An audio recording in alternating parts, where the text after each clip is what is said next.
Good afternoon and welcome to this second day of work of Venice City Solution.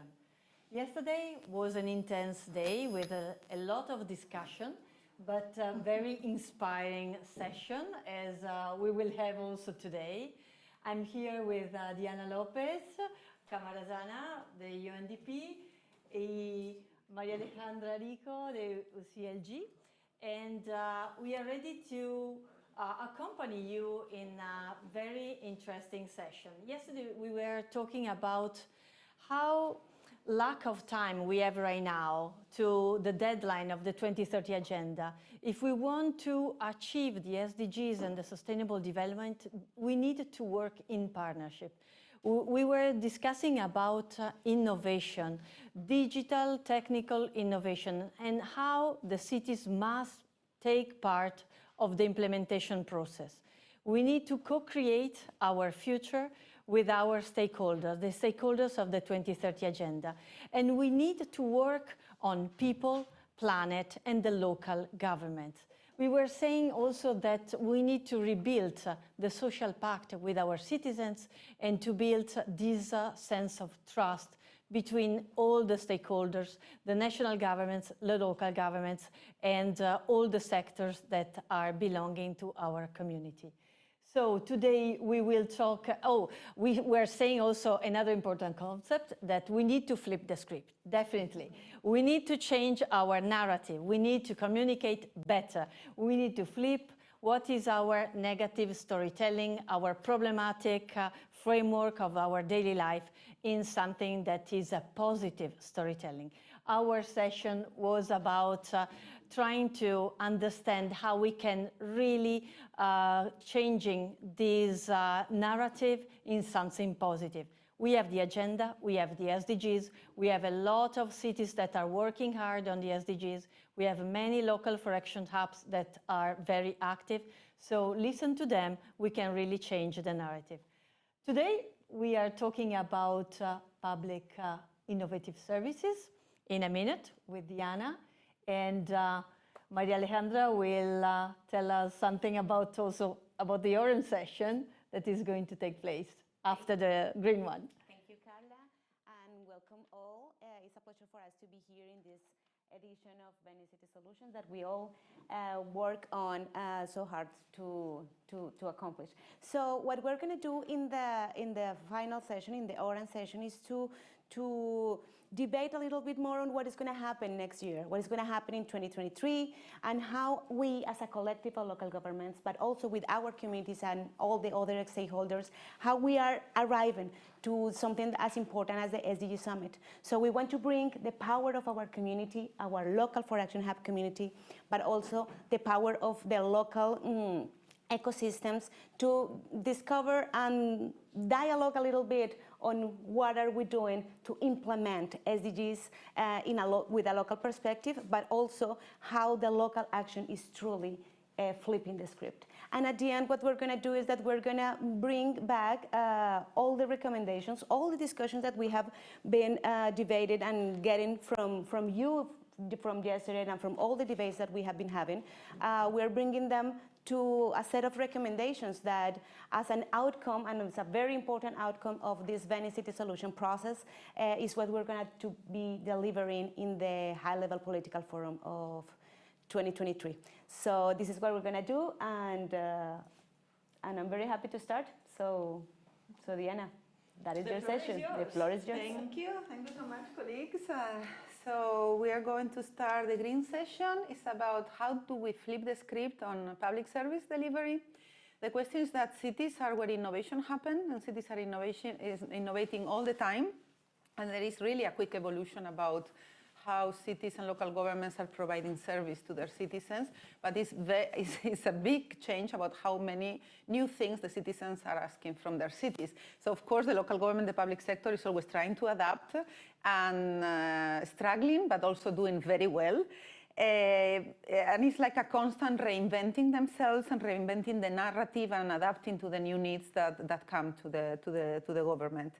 It's true that this is what we spoke about last year in Venice as well, is that cities have started to conceive basic services or public services, even if there is a slight difference between the two, I think we are going to discuss today. More that, they are not erogating basic service because they have to, but because they care. So it's this kind of change from public service delivery to caring services, to a more passing from the hardware services that could be water, transport, energy, etc., to a more software caring service. So we have 3 innovative experiences today, but it's true that still access to basic service means survival for a lot of people, especially in the developing world.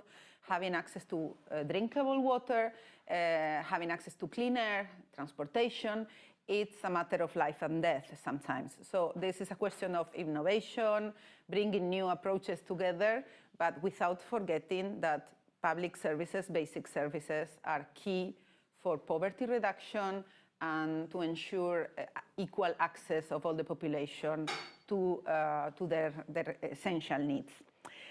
Here we are with this concept of flipping the script. So the question that I have asked for these 3 cities that are with us today is about how can we learn from others? How is the SDG framework helping to flip the script? What can we do as networks for you to facilitate this process? So how can we use the flip the script concept in public service delivery? We have, first of all, an innovation coming from Africa, from the city of Freetown. We have with us Eric Hubert, who is the project manager of Freetown municipality in Sierra Leone. And dear Eric, over to you to tell us about your experience in Freetown. 10 minutes if possible, otherwise please, so we can have some debate with the other cities. Thank you so much, and over to you, Eric. Sound? Well, thank you very much, Diana. Appreciate it. Can everyone hear me? Excellent. Yeah. Well, first of all, I bring you greetings from Mayor Yvonne Aki-Sawyer, the mayor of Freetown and the head of the Freetown City Council. And I just want to spend a little time to kind of talk about Freetown and how we have been thinking about the climate challenge that we face. And in the context of that challenge, the myriad challenges of sort of the provision of basic services, but thinking about those services in the context of delivery now and the ability to deliver them into the future by kind of future casting a dynamic with our stakeholders, with our residents, around how do we adapt to the myriad of climate challenges that we have. There is a presentation. Are we going to share it, Diana?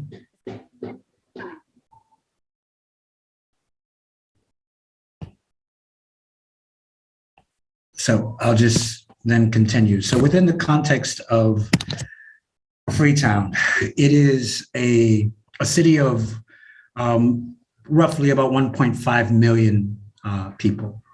We can go to the next slide. That is a coastal city.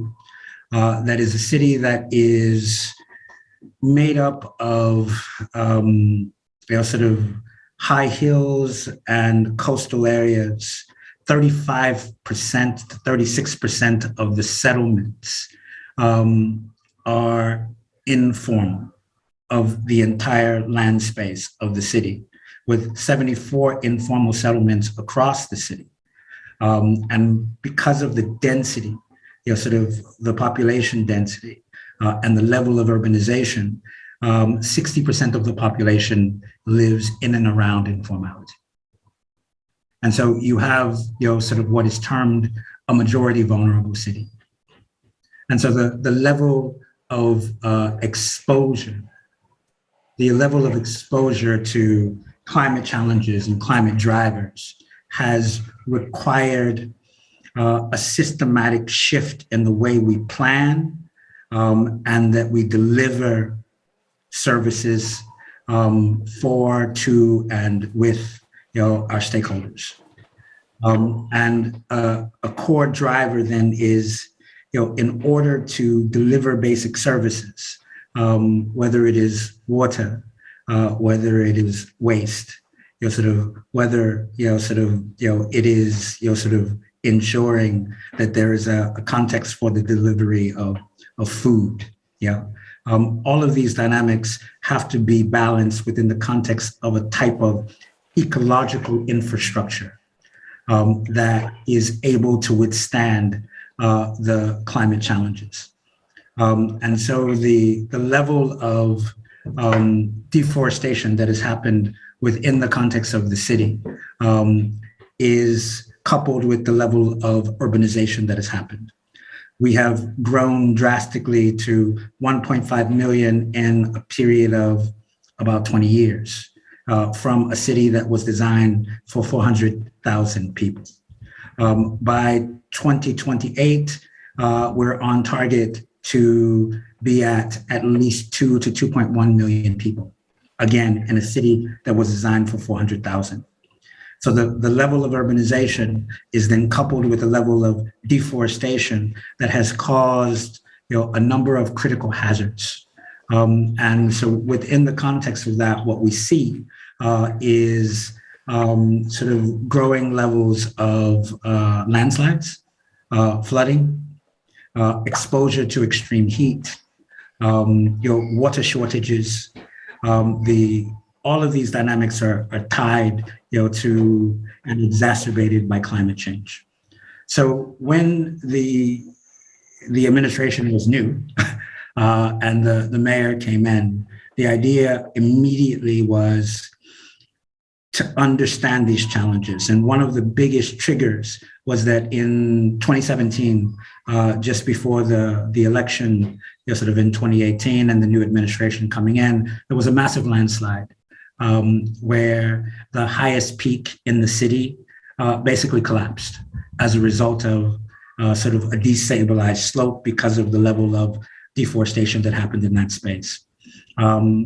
Millions of dollars of damage, of course, but immediately within a span of 5 minutes, 1,000 people lives were lost. And what happened is that it then triggered, because of all of the watercourses that run throughout the city, all of those watercourses were clogged. Before that actually happened, there were 3 days of constant rain at the highest level that had ever happened before. And immediately this triggered flooding across the whole city. So we had a dual disaster of the collapse of the mountain, the landslide, as well as sort of massive levels of flooding across the whole city. And so the idea then is, if you're going to start a new administration, you cannot sort of start without thinking about these challenges. Because it was clear that the patterns, sort of of rain, right, has shifted, and there are landslides that happen every year, but this was one of the worst. And the weather dynamics, the volume of rain that's been happening, and the pace and the longevity of the rainy season, all of those dynamics have been changing. So within the context of the new administration, the mayor set out a process to address these dynamics in the long term within the context of the planning and the prioritization of initiatives. The idea was, how do we ensure that we can adapt to these dynamics? How can we become resilient to the kinds of change that has happened?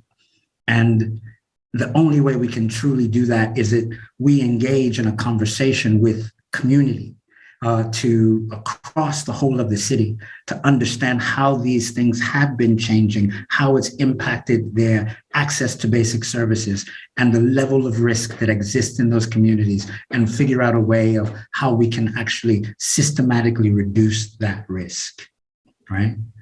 And oh, okay. Because I see you are going to a pace, so yeah, maybe 4 or 5, but yeah, so it's okay. conscious of time. No Sorry problem. about that, but it's very Right. interesting, the project, so I want to have enough Okay. time. Go ahead. So the issue then is that what came out of that was a co-created participatory planning process that created what we call the Transform Freetown Agenda, that had a number of pillars, and one of them, sort of is a resilience pillar. That then looked at how can we sort of lean into, becoming more climate resilient within the context of the way in which we deliver services, and the way in which we structure the processes of development within the city. And so the core goal was to reduce increase tree and vegetation cover by 50%, sort of over, sort of a 3 to 4 year period. And so within the context of that, we set short-term goals. And the first goal, the major one in this, was to take an ecological infrastructure approach to increase tree and vegetation cover by 1 million trees, shrubs, and grasses in targeted areas sort of across the city.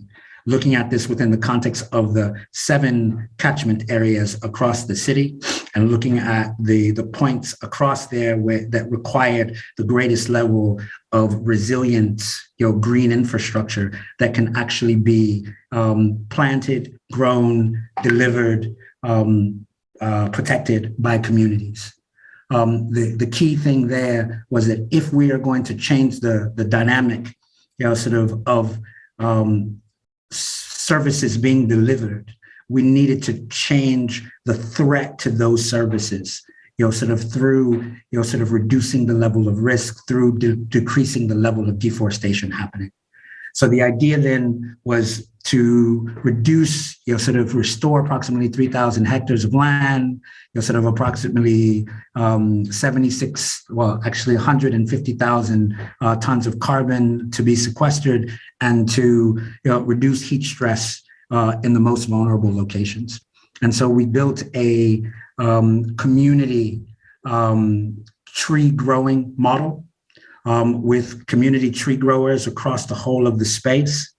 A key component of this is the communities changing the narrative around climate, sort of using a locally understood dynamic around how the changing climate was affecting and creating risk in the community, and what kind of initiatives can happen in order to restore and preserve and protect the communities from harm. And so we set out to plant 1 million trees in particular targeted areas, specifically focused on reducing flooding, reducing landslide risk, and street trees that were designed to create a context to decrease exposure to extreme heat.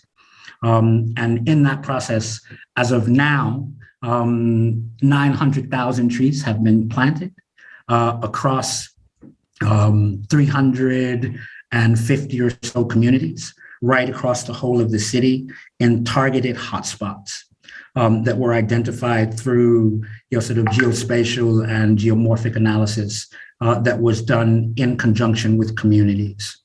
The key dynamic here, so I'll wrap up with this. So the last minute that you have on the technological part of the follow-up on because it's the very, I'm sure that very much of our colleagues in the room are going to be interested in that part. 1 more minute, thank you. Okay, no problem. So the key component is around creating a green economy that is inclusive with sort of participation across sort of the entire space. Let's go to the next slide. Okay, so within the context of that, we created sort of a tree. So we created a process called the Freetown to Tree Town that had 4 core steps, right? So in the context of planting trees, we don't only plant trees, we grow them. So in order to do that, sort of we created a context where we would actually employ teams of community growers across all of the 300 communities, and tie them to a payment scheme over a period of 3 to 5 years to grow the trees to establishment. They track the trees with a digital tree tracker app. We have a team of data techs in Freetown that verify each tree. After the verification of a tree, then a payment is sent to a grower on their mobile phone. From each of those trees each tree is given a token ID. The tokenization of the trees then allows for us to be able to trade the trees in the market for carbon offsets. And so we have created a context. In the context of flipping the script, we needed to be able to use our ecological assets, our natural capital, in order to create resources that we can use to build out additional ecological infrastructure and to build sustainable pathways to adaptation, because we cannot get those resources from national government, and the resources that come in from international players are too sporadic. So we can use our own natural capital in order to grow this, but it's critical that we track the trees. And so our initial resources came from the World Bank, and we set a tree survival rate of 80%, which we have 95% rate of tree survival. And within the context of that, we can do that because of the way we have combined the use of the technology to track the trees, to verify the trees, and then we're able to provide direct resources to communities. Every 2 months, they receive sort of a payment if the trees are surviving.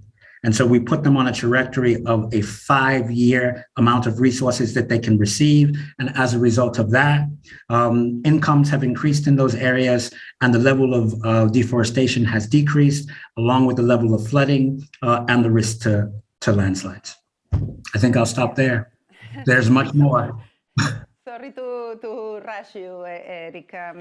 It's very important, I think, that you said this thing about planning the service of today, but thinking about the maintenance and the service of the future.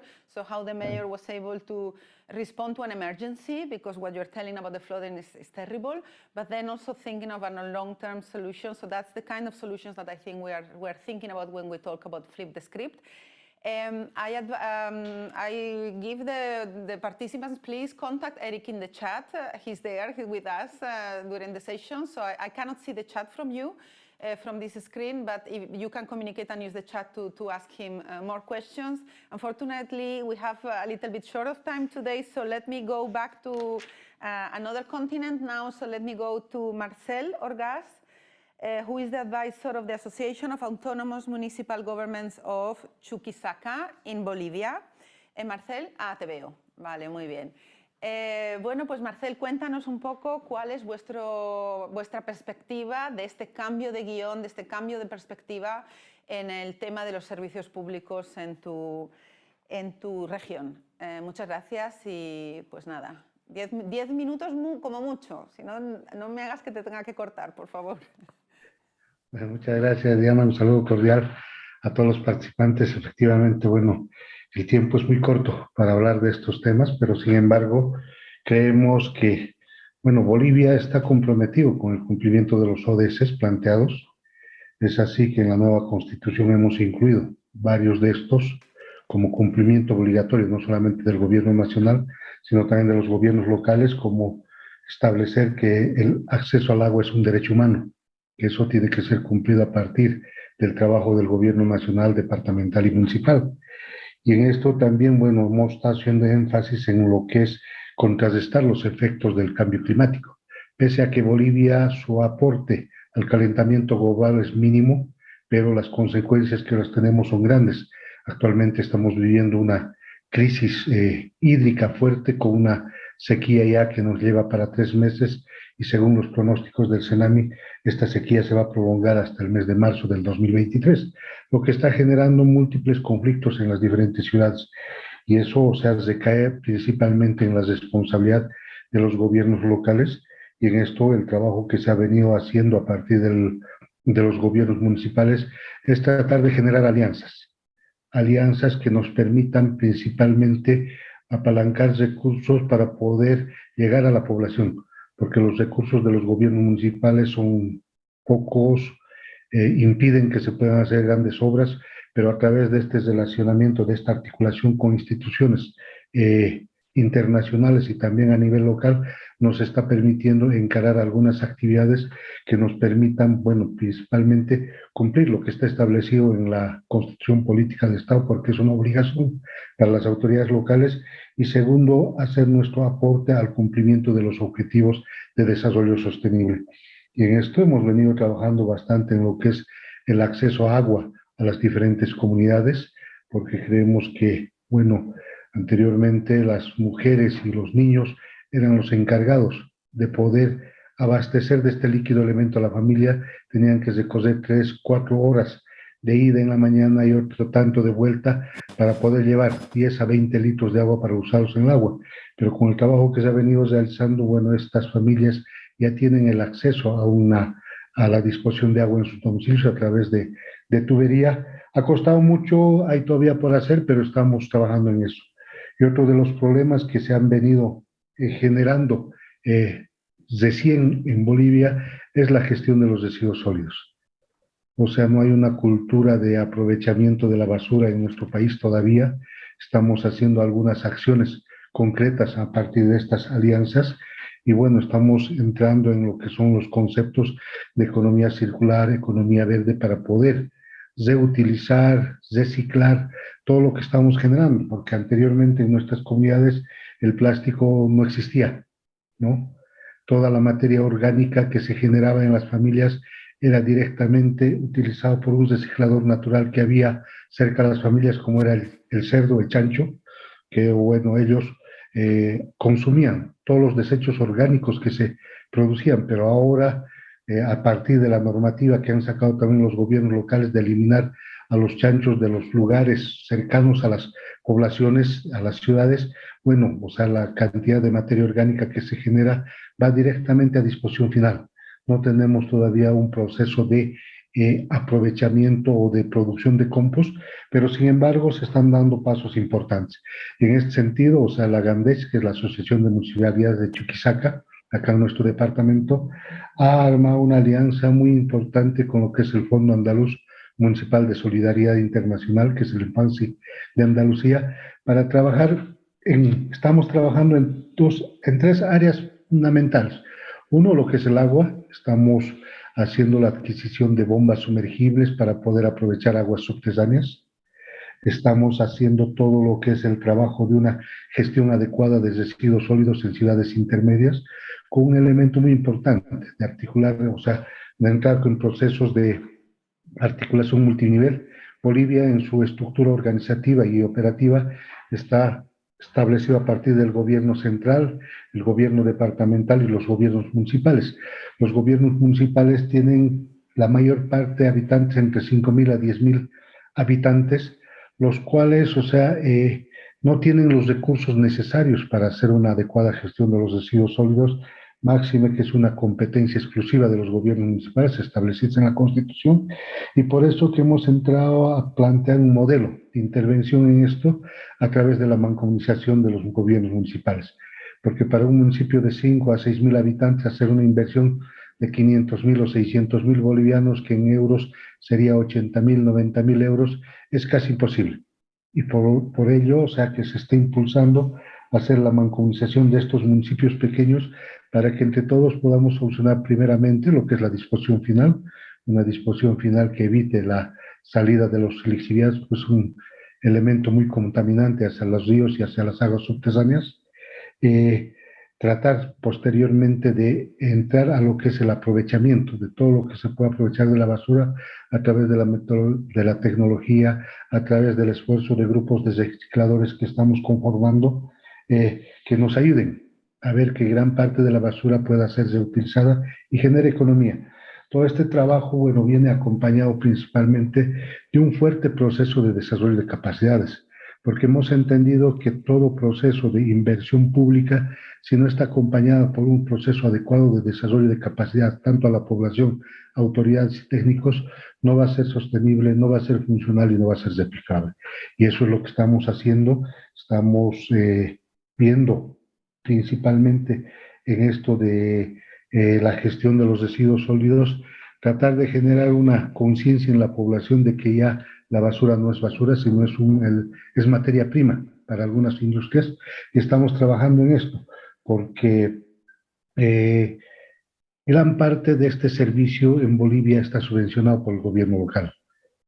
O sea, casi en los municipios pequeños no existe una tarifa de recojo de basura que pueda pagar la persona hacia el ayuntamiento, hacia el municipio. En las grandes ciudades también como La Paz, Cochabamba, Santa Cruz, el servicio es terciarizado, pero está siendo subvencionado por el gobierno municipal en casi toda la cadena de lo que es la gestión de los residuos sólidos. Son aspectos que se han ido trabajando y bueno, a partir de todo este trabajo estamos también aportando un poco al cumplimiento de los objetivos de desarrollo sostenible, uno que es el acceso al agua a través de todo el trabajo que estamos haciendo en el aprovechamiento de aguas subterráneas. Estamos viendo cómo podríamos a través de este desarrollo de capacidades generar comunidades, ciudades resilientes a los efectos del cambio climático. Estamos trabajando en alianzas no solamente a nivel internacional, sino a nivel local con ONGs locales, entre gobiernos municipales, entre el gobierno municipal y el gobierno departamental principalmente, articulando todas las actividades entre lo que es el gobierno municipal con el gobierno nacional a partir de todo un proceso de planificación que se ha establecido en el SPIE, que es el Sistema de Planificación Integral en Bolivia, el cual obliga a los gobiernos municipales a tener básicamente el plan de gestión integral de recursos hídricos. Para hacer un mejor aprovechamiento del recurso hídrico, nos exigen tener el plan de gestión integral de residuos sólidos para hacer un adecuado manejo de la basura en nuestras ciudades. Estamos básicamente incorporando lo que es el plan integral de gestión de cuencas, porque, bueno, gran parte de este problema también en Bolivia ha sido el efecto de un mal uso de los recursos naturales que le hemos dado. Hemos hecho todo un proceso de deforestación muy agresivo en las cuencas de nuestro país para el aprovechamiento de madera, de carbón, de leña para la cocina, y eso ha generado bueno, las áreas circundantes a nuestras fuentes de agua no tengan esa capa absorbente para poder infiltrar el agua de lluvia hacia los acuíferos, y por eso que gran parte de nuestros ojos de agua, de nuestras vertientes de agua, se están secando y la inversión que hemos hecho en sistemas de agua potable, sistemas de microriego, están quedando en nada, porque la fuente se ha agotado. Estamos haciendo un trabajo de revertir toda esa situación negativa a través de fuertes procesos de deforestación en las áreas circundantes a las fuentes de agua principalmente, y por eso que a partir del gobierno nacional nos han planteado tener en cada gobierno local nuestro plan integral de manejo de cuencas, que eso, o sea, ya viene bastante tiempo haciendo un trabajo. Bueno, Un minutito. vamos a tratar de concluir en Lo el sé, que minuto. es difícil. ¿Sí? Y bueno, a manera de conclusión, hemos tratado de generar estas alianzas, no solamente a nivel local, a nivel internacional, y pensamos que el trabajo articulado entre diferentes actores hace que podamos lograr los indicadores planteados, que individualmente el gobierno municipal no lo haría. Y en esto creemos, o sea, como un modelo de trabajo muy importante, es a nivel nacional en nuestro país, es mancomunar a los pequeños municipios para que puedan hacer acciones que les permitan un resultado positivo. Por ejemplo, una cuenca en Bolivia trasciende fronteras entre 5 o 6 municipios, que obligadamente esos 6 municipios tienen que juntarse para hacer este trabajo de cuencas. Y en esto creemos que la metodología y el modelo que estamos implementando va a ser de réplica no solamente en nuestro departamento, sino a nivel nacional, y bueno, seguir con este trabajo que nos han trazado como un reto, no solamente nuestras autoridades locales, sino también a partir de la normativa establecida a nivel nacional. Thank you very much, Marcel. I know that it's very difficult to resume so many things that you are doing in Bolivia. It's amazing. I think that you have touched very concrete things regarding waste, regarding water and deforestation. I think that one of the main things that is changing in terms of public service is waste, la basura. If we see about what a family produced 10 years ago, but also 5 years ago, it was radically different about what we produce now in terms of waste. We have much more plastic. Of course, you mentioned it, that in your communities there was there was some plastic, but plastic was not a problem. Now it is a problem. The second big problem is carton board, because people are starting to ask for more and more deliverables to arrive to the house, and the packaging is amazing. So we hear about more and more problems from different municipalities around the world that even if they had good waste systems adapted to the needs, the waste produce have changed so much over the years.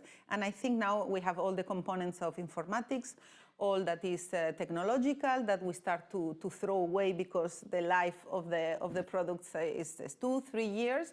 So I think that one of the aspects where we really need to flip the script is the way that we use waste.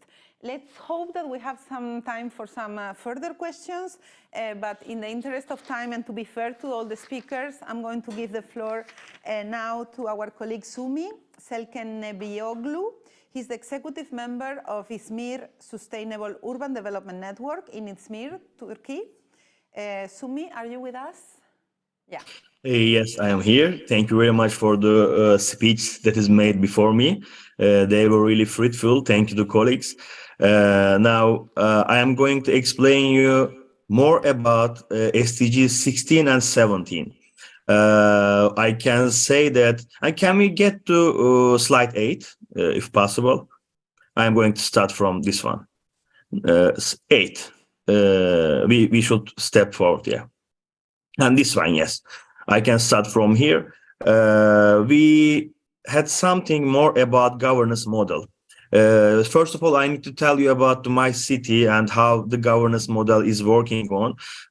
We have one metropolitan municipality in the center and 30 different district municipalities as well. It means that we have 31 municipalities together working for the cities for the same goals. Also, our population is almost 5 million.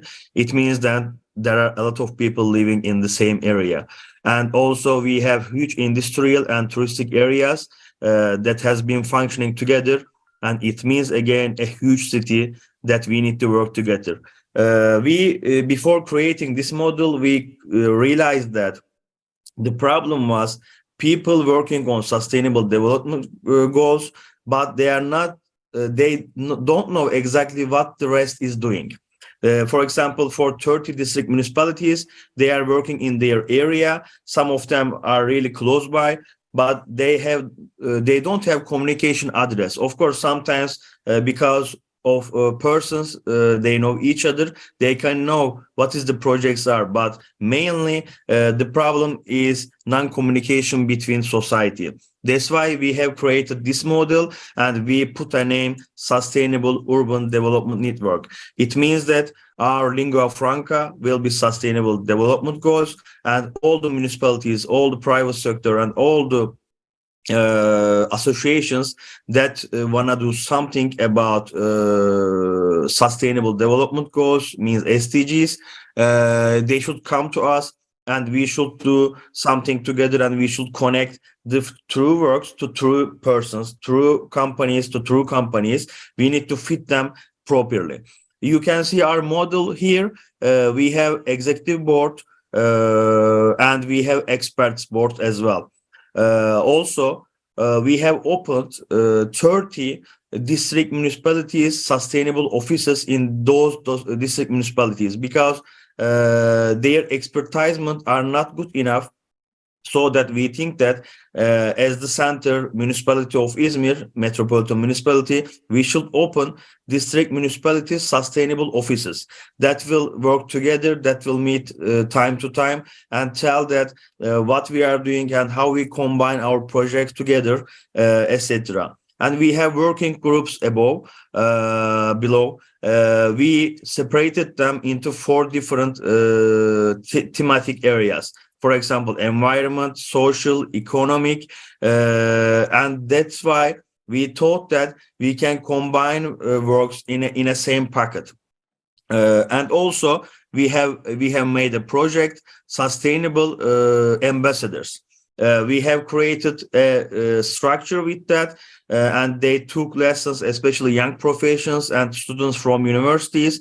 They got some sustainability works and lectures from expertisement board, and then we find them a job in companies, in municipalities, and they started to work on strictly about sustainability. But the problem, because one of the problem was in our metropolitan municipality, people aware that how we can be sustainable and how we can create sustainable works. But especially in district municipalities, the problem was the quality of people and the education level was not that enough to understand and the progress about sustainable development goals. When we put that young professions and young students into that municipality works, it means that now municipalities have something qualified, something more related to sustainable development goals, and they can create some projects. This is our general picture that I can say. And now can we get the slide 13? And I am going to talk about some tangible works that we have done. Yes, and next one we can go to. And for example, this is the one of the portrait from our district municipalities. We have created them, and now, for example, before that, the different units in the municipalities working differently about sustainable development goals. For example, for waste, for water, for energy, they were doing something, but they were incorporated to each other. That was a problem. But with that offices now, for every unit, for every municipality, they have a place to go and ask that how we can develop these projects in accordance with sustainable development goals. These are the expertise. They are working together in that offices, and they are directing their municipalities to do more proper things in sustainable development goals, and to get some connections with other municipalities. Because as I said you before, some municipalities in Izmir, they have border together, but these borders are not geographic one. This is political one. That's why water flows in one place to another one. But if you can't originate a project that will keep this water economically, or that will keep this water safe, it doesn't work. But whatever they do alone, they need to work together. That's why that offices working together in two municipalities, combining projects about water, combining projects about waste management and renewable energy. Now, we are doing something I can describe as wrong management goes away from our city, I can say, because now they can combine their budget, they can combine their personal power, and they can combine their ideas to put a project together, and that's why they can spend less money, less persons, less time, and a kind of sustainability in governance we are implementing. And we can get to next slide. And this is another picture. We can go on. I'm gonna say we can stop here. And this is another thing we have done. It means webinar programs in the COVID times. Possibly we have done a lot together here via Zoom and with your colleagues. We have given really strong lessons about sustainability, voluntary local reviews. For example, these are Turkish, of course, but I'm going to translate Green City Izmir, climate crisis and how to avoid from it, and good examples of district municipalities, sustainable offices, etc. And the main thing to do was to just make them familiar with each other and to teach them actually how to be truly sustainable. As you know that in this century, there are some words that we use a lot, but we don't implement a lot. This is the problem. We just say sustainability, but nobody knows exactly what is the real sustainability about water, about energy, about waste management, etc. That's why we put a kind of classes to people, and actually almost 500 people attended each of them. Possibly because of COVID time, everybody was at home, but at least we got a good point for them. And we can skip on.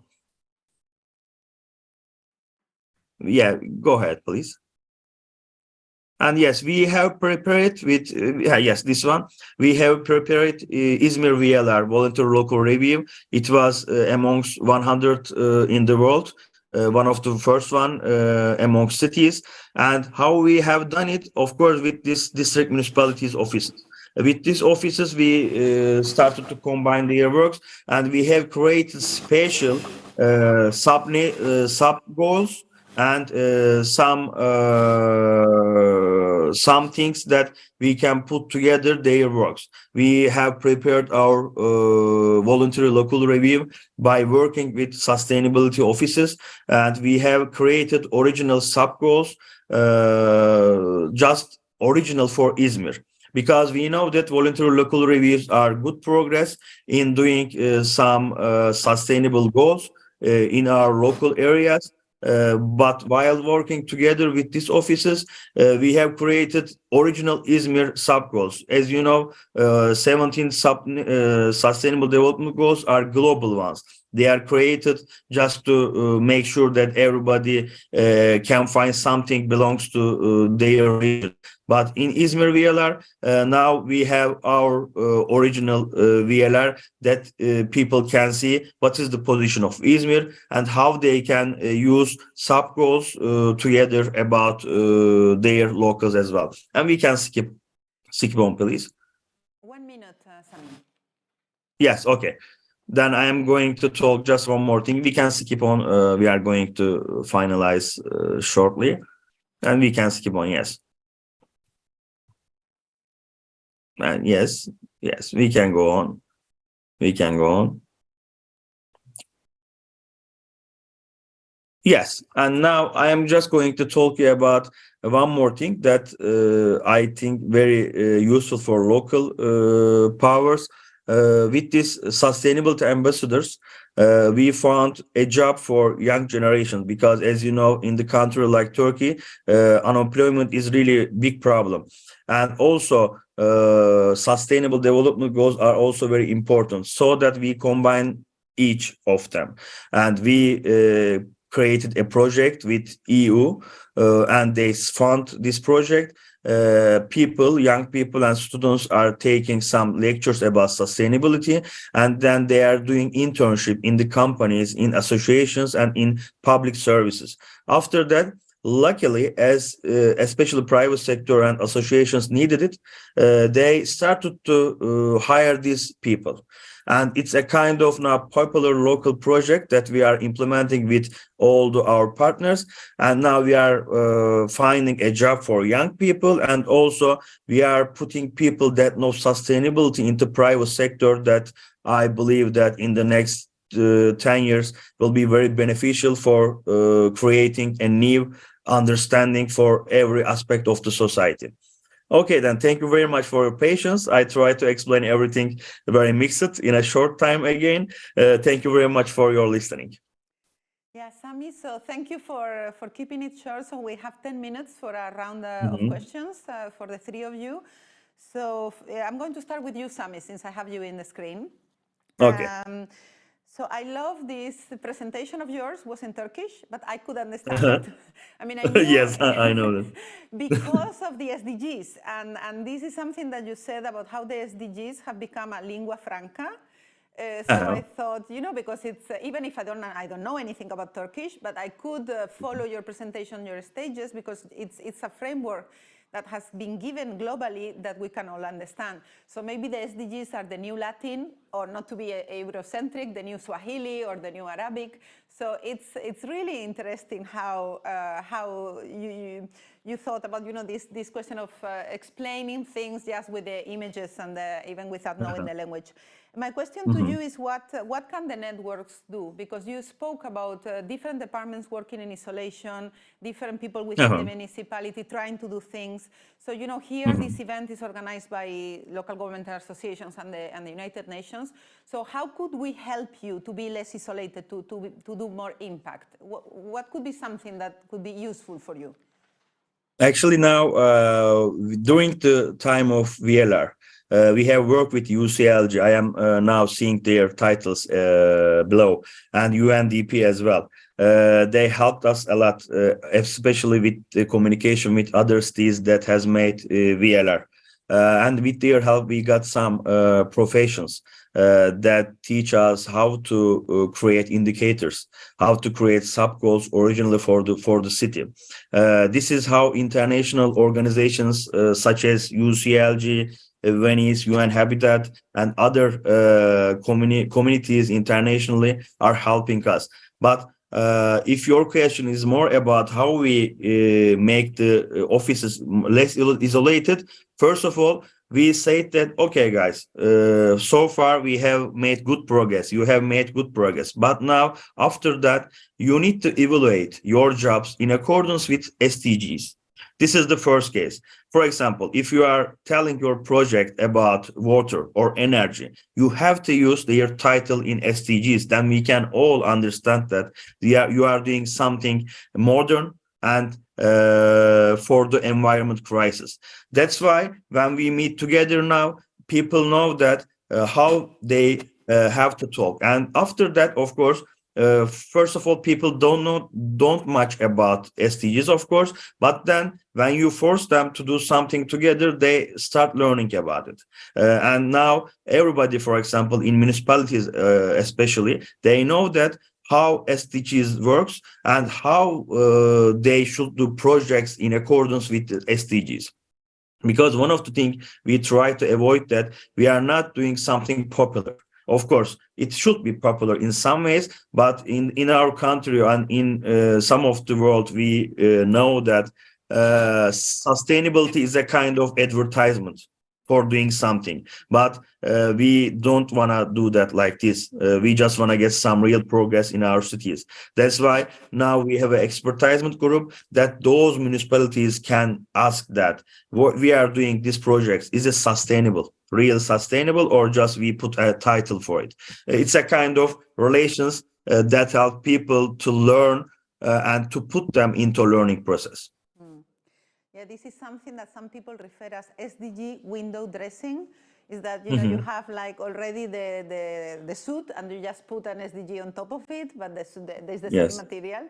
So if I understand correctly, it's more about more communication, materials, and also to make it relatable. I think the Americans have this question of when you relate to something that is close to you, that touches your life and that influences your life. So thank you very much for your question. I'm going to go now to Marcel in Chuquisaca, if he's still there. Marcel, ¿todavía estás ahí?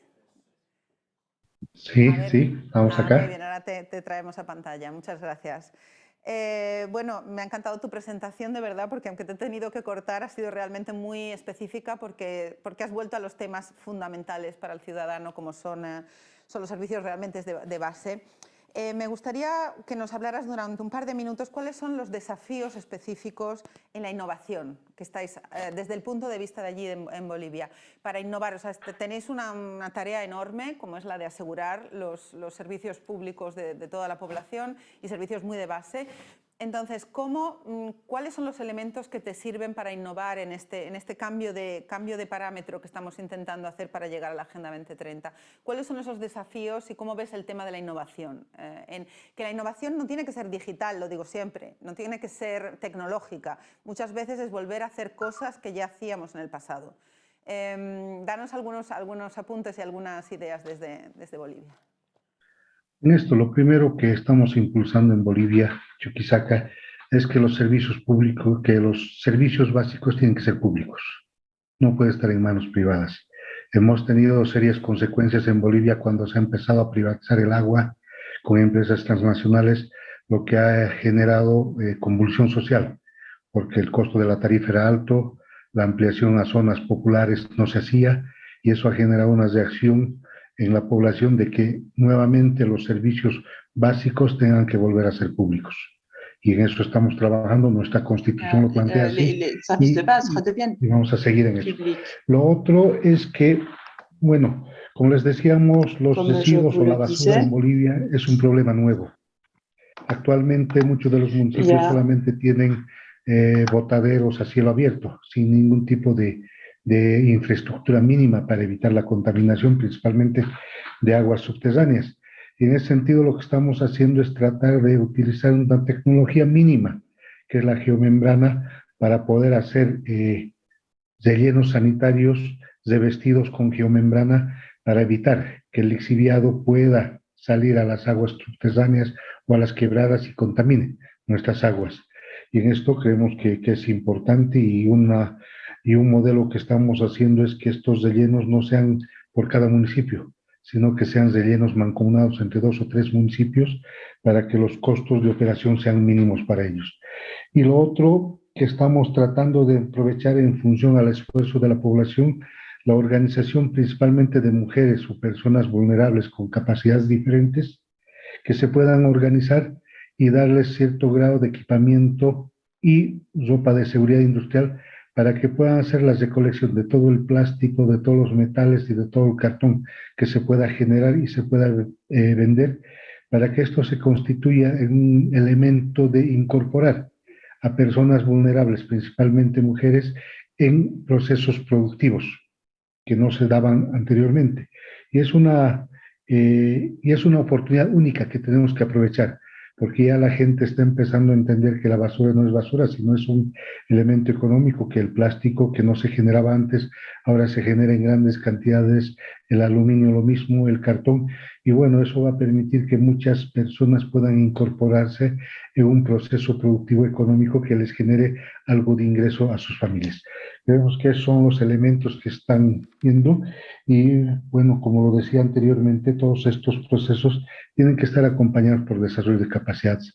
La gente sigue sin entender que, bueno, la basura tiene que estar depositada en lugares específicos y no en las quebradas de los ríos, no en las calles, y hemos empezado a hacer todo un trabajo a través de las redes sociales, a través de los medios de comunicación, a través de charlas, para tratar de concientizar a la población, porque es el mayor generador de basura que se tiene, concientizar a ellos de que, bueno, tengan que depositar la basura en el lugar que corresponde o tengan que esperar la llegada del carro basurero para poder sacar su basura y depositarlo ahí, no estar botándolo en la calle, en las quebradas, que generan gran contaminación. Creemos que son elementos que estamos tratando de aprovechar en función a la necesidad y a la realidad. Bolivia no tiene grandes recursos, o sea, para poder invertir en estas nuevas áreas, no tenemos mucha tecnología, tenemos que utilizar lo mínimo que se pueda, pero que cumpla el objetivo, que es evitar la contaminación a partir de la basura, tanto al medio ambiente como a los recursos hídricos. Muchísimas gracias. Una cantidad de ideas muy, bueno, tengo aquí una gran lista que no voy a poder resumir ahora porque ya nos queda poco tiempo, pero sobre todo esto, lo de los servicios básicos tienen que ser públicos, es lo que decía un poco al principio, que tenemos esa confusión entre el servicio de base y lo que es el servicio público, y lo que yo digo siempre es: el servicio tiene que ser una responsabilidad pública, siempre. Ahora, luego, cómo se eroga el servicio depende de las circunstancias, depende de las condiciones del país, depende de muchos factores.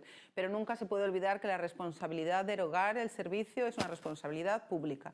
Y luego ese concepto del servicio de base, o sea, el servicio básico es básico, no se puede discutir si sí o si no.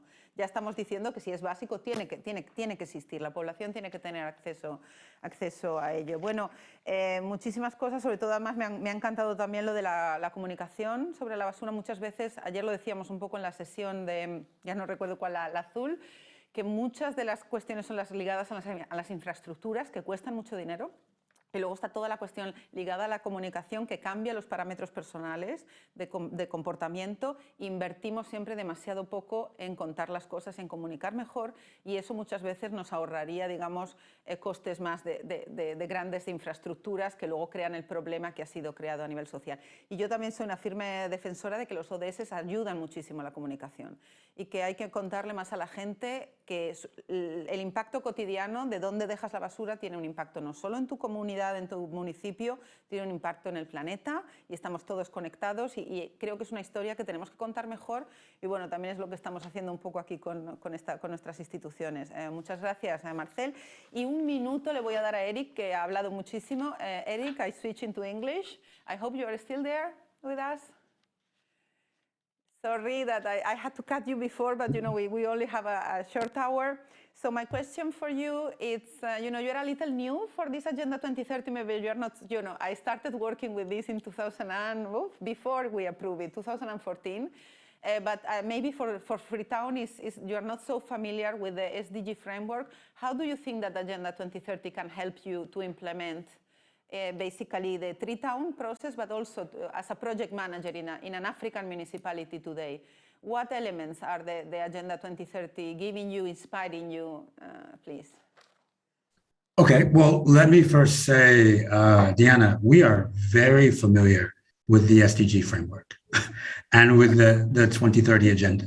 Our entire planning process and our Transform Freetown plan, which is our 4-year development plan, is steeped in, tied to, based in localizing the SDGs. Yeah. So very much like what Serkan was saying, we structure sort of our implementation through an SDG lens. And so within the context of, say, Freetown the Tree Town, the whole Freetown the Tree Town dynamic is tied to SDG 1, SDG 13, SDG 11, sort of, and deeply tied to SDG 8 because we're looking at the circular economy dynamics. So we take the circular economy sort of dynamic and we integrate how we can produce a circular dynamic around dealing with access to basic services, dealing with climate, sort of responsiveness of the municipality itself, and also sort of reducing poverty, right? And sort of ensuring decent work. And in that, we are targeting women and we're also targeting youth. And so we speak the language of the SDGs in the way in which we actually structure, sort of our development planning process. And so from all of our policy level at the municipal level, right, that structures into implementation across all of the wards, and sort of the focus then on sort of communities and how to empower communities. And the way in which we're able then to link that back to funding, right, is because within the context of the funding frameworks, you need to be able to show how you are actually achieving the SDGs. And so we have structured that within the context of our process. I don't know if you know my mayor, but she just actually gave a speech, sort of a goalkeeper speech that kind of went a bit viral, that talks about exactly how we do exactly that, how we keep our goals and how we internalize them within the context of the municipality and how we, in fact, sort of broaden that into a narrative around delivery and empowerment, within the context of the way in which the municipality engages with communities. Fantastic. We need to talk more. We need to speak the SDG language more. I am very happy to hear that Freetown is already speaking this lingua franca. Thanks to Izmir for giving us this concept. Thanks for the 3 experiences today, all of them really speaking the language. I think it's much easier now to communicate between different continents. We had today with us Africa, Middle East, and Latin America. Thank you. I've taken a lot of notes. I will do my job to try to bring some of these to the recommendations later on. And without further ado, I'm going to close this session and give the floor to the colleagues of United Cities and Local Governments for the last and final session on the Pact for the Future and the SDG Summit. Sorry? You still have half an hour. No, it was 1 hour. Sorry, I was totally, so I was keeping it to 1 hour. Okay, so, well, I have to close the session, yeah. Thank you so much. Cortinilla.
Urban looting, arson and riots have continued at scale.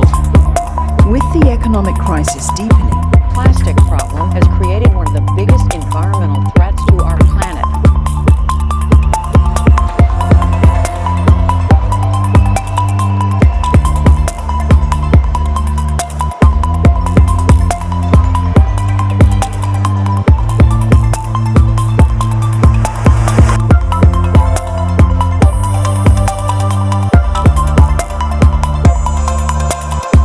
The ideologically divided coalition lost its thin majority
yellow session in the second session of the second day of Venice City Solutions 2030. We are exploring in this next hour how to connect the Flip the Script campaign and the Flip the Script movement to the SDG Summit in 2023. The SDG Summit is going to be the major milestone ahead, in which we, local and regional governments, national governments and other stakeholders will see how are we doing in regards to the Agenda 2030 and what we have to do to spur on action towards the implementation of the SDGs. Over these last 2 days, we have seen that flipping the script is about change and it's about action. Change as individuals, change as communities, and change as governments, to go beyond concrete actions that are ineludible to achieve change, but as programmatic efforts to change not only our policies, but also our behavior, our state of mind. We have seen to which extent it's important to better communicate what we do as local and regional governments, to engage and inspire not only our communities, but also other actors in triggered change. We have seen how do we have to rethink local public service provision? How do we have to identify the new essentials for societies that are in constant change in order to build models grounded on social justice and equality? Flipping the script, ultimately, it's about implementing the 2030 Agenda in a moment of multiple crises that we are facing. Last month in Daejeon, in South Korea, local and regional governments made a pledge for transformation. At UCLG World Congress, over 3,000 mayors and governors approved a blueprint document by the constituency of local and regional governments, the Pact for the Future, that will be a force and a guide to work towards a new social contract grounded on care, to rethink how to relate to each other, how to relate with our planet, and how to relate with our governments. The Pact is a commitment to the power of collective action and co-creation, and the desire and the method by local and regional governments to flip the script and contribute implementing the global agendas. As I was saying at the beginning, next September, the SDG Summit will see the midterm review of the 2030 Agenda, with the goal of bringing implementation back at the center of our action, to build momentum and inspire action in partnership in this foundational moment we are faced with.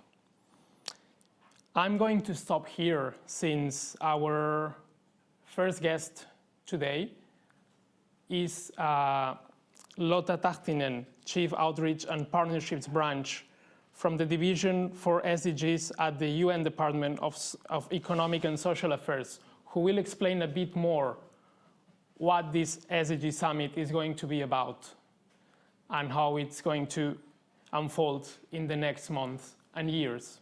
Lotta, back to you. Thank you. Mm-hmm. Thank you. Good morning, good afternoon. Hello from New York. And thank you so much for inviting me to participate in this session. As we have just heard, next year, 2023, will be an absolutely critical year for the SDGs at the United Nations.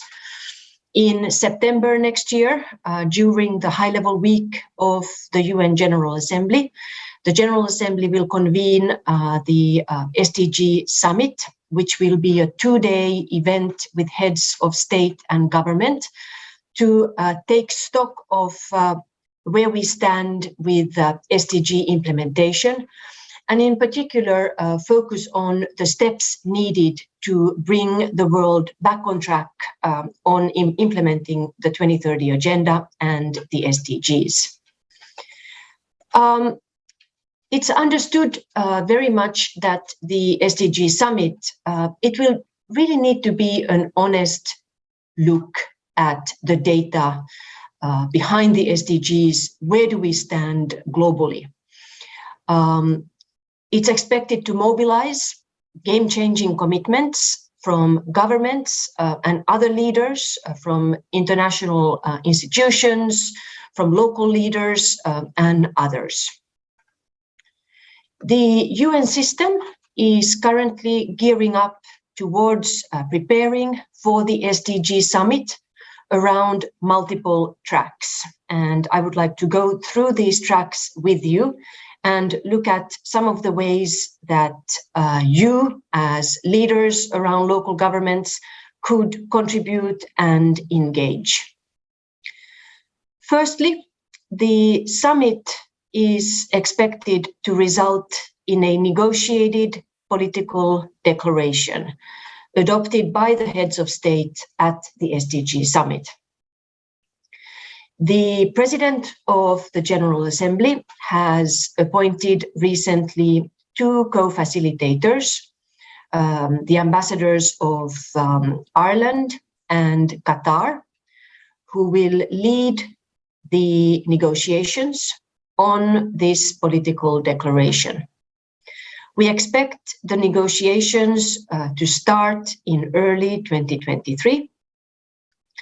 And this is now a crucial moment for you as local government representatives to reflect on what recommendations would you like to put forward.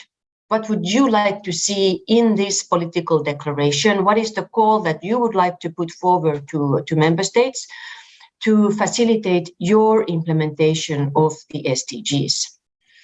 The co-facilitators will be engaging with stakeholders from different sectors during the negotiations. So now is really the key time for you to reflect on what other recommendations you would like to put forward and see reflected in this political declaration. Secondly, the SDG summit will be informed by 2 key reports that will present the current state of SDG implementation. The first of these reports will be the annual SDG progress report that is issued every year by the United Nations. It's prepared by the different statistical offices of the United Nations, and it presents an honest statistical assessment of SDG implementation globally. This report will come out towards early summer. The statistical report will be complemented by the Global Sustainable Development Report, which is prepared once every 4 years by an independent group of scientists that have been appointed by the Secretary General to prepare this report. These 15 scientists are now in full swing preparing the GSDR. They will release an initial draft for comments in mid-January. They will then release a soft version of the Global Sustainable Development Report 2023 in March. And the final report will be released right at the SDG summit. The previous Global Sustainable Development Report, GSDR, was issued in 2019. And if you have not had a chance to look at that report from 2019, I would very much like to invite you to take a look. The scientists have presented a innovative framework for really accelerating SDG implementation by proposing that actions be focused around 6 key tracks that cut across the entire SDG agenda. The current new group of scientists that are preparing the 2023 version of the report have endorsed this approach, and they are building on the previous recommendations and very much focusing on presenting concrete policy recommendations for how can the world speed up SDG implementation. I'm going to be putting in the chat box a link to the pages of the Global Sustainable Development Report, so you can familiarize yourself with the process and also look at the 2019 report. Thirdly, as I mentioned, the SDG Summit in September will be a key opportunity by government leaders and others to put forward concrete SDG implementation actions and plans. So now I would like to challenge all of you to think through what are some high impact initiatives that you as local governments could come to the summit and present as efforts, your efforts to speed up SDG implementation. This is a challenge that we at the United Nations would like to put forward to all key sectors to come to the summit with their plans, proposals on how these goals can be achieved by 2030. Thirdly, or fourth, the SDG Summit is expected to mobilize a wide range of stakeholders from the national level to the regional level and to the global level, both in the lead up to and during the summit. So over the next months, you will see a flurry of activities by UN country offices and others to mobilize stakeholders around the SDGs, as well as the voluntary national reviews that are being prepared by a group of around 40 countries to be presented at the July High-Level Political Forum on Sustainable Development.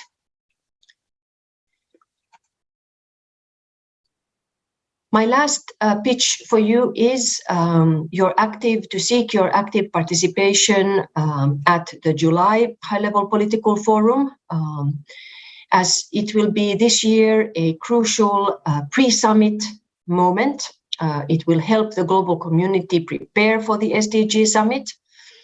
The July session of the High-Level Political Forum will focus on reviewing implementation on a set of SDGs, including SDG 6 on water, SDG 7 on energy, SDG 9 on industrialization, SDG, etc. And it will also hear dedicated voluntary national reports by about 40 countries. And it will be really a key moment for key sectors and governments to also discuss the SDG Summit and what will be and how they can best prepare for that summit. So perhaps with these few introductory remarks, allow me to stop here and hand the floor back to our moderator. Thank you.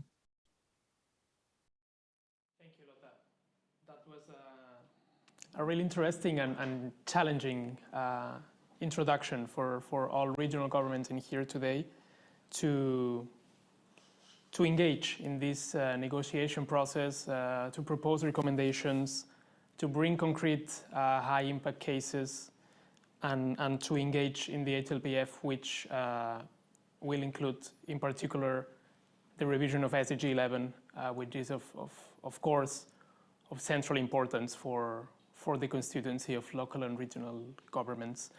Let me now move to the next segment of our session, in which we will try to dialogue with partners, with local governments, to try to seek ways to flip the script towards engaging with the SDG Summit and beyond.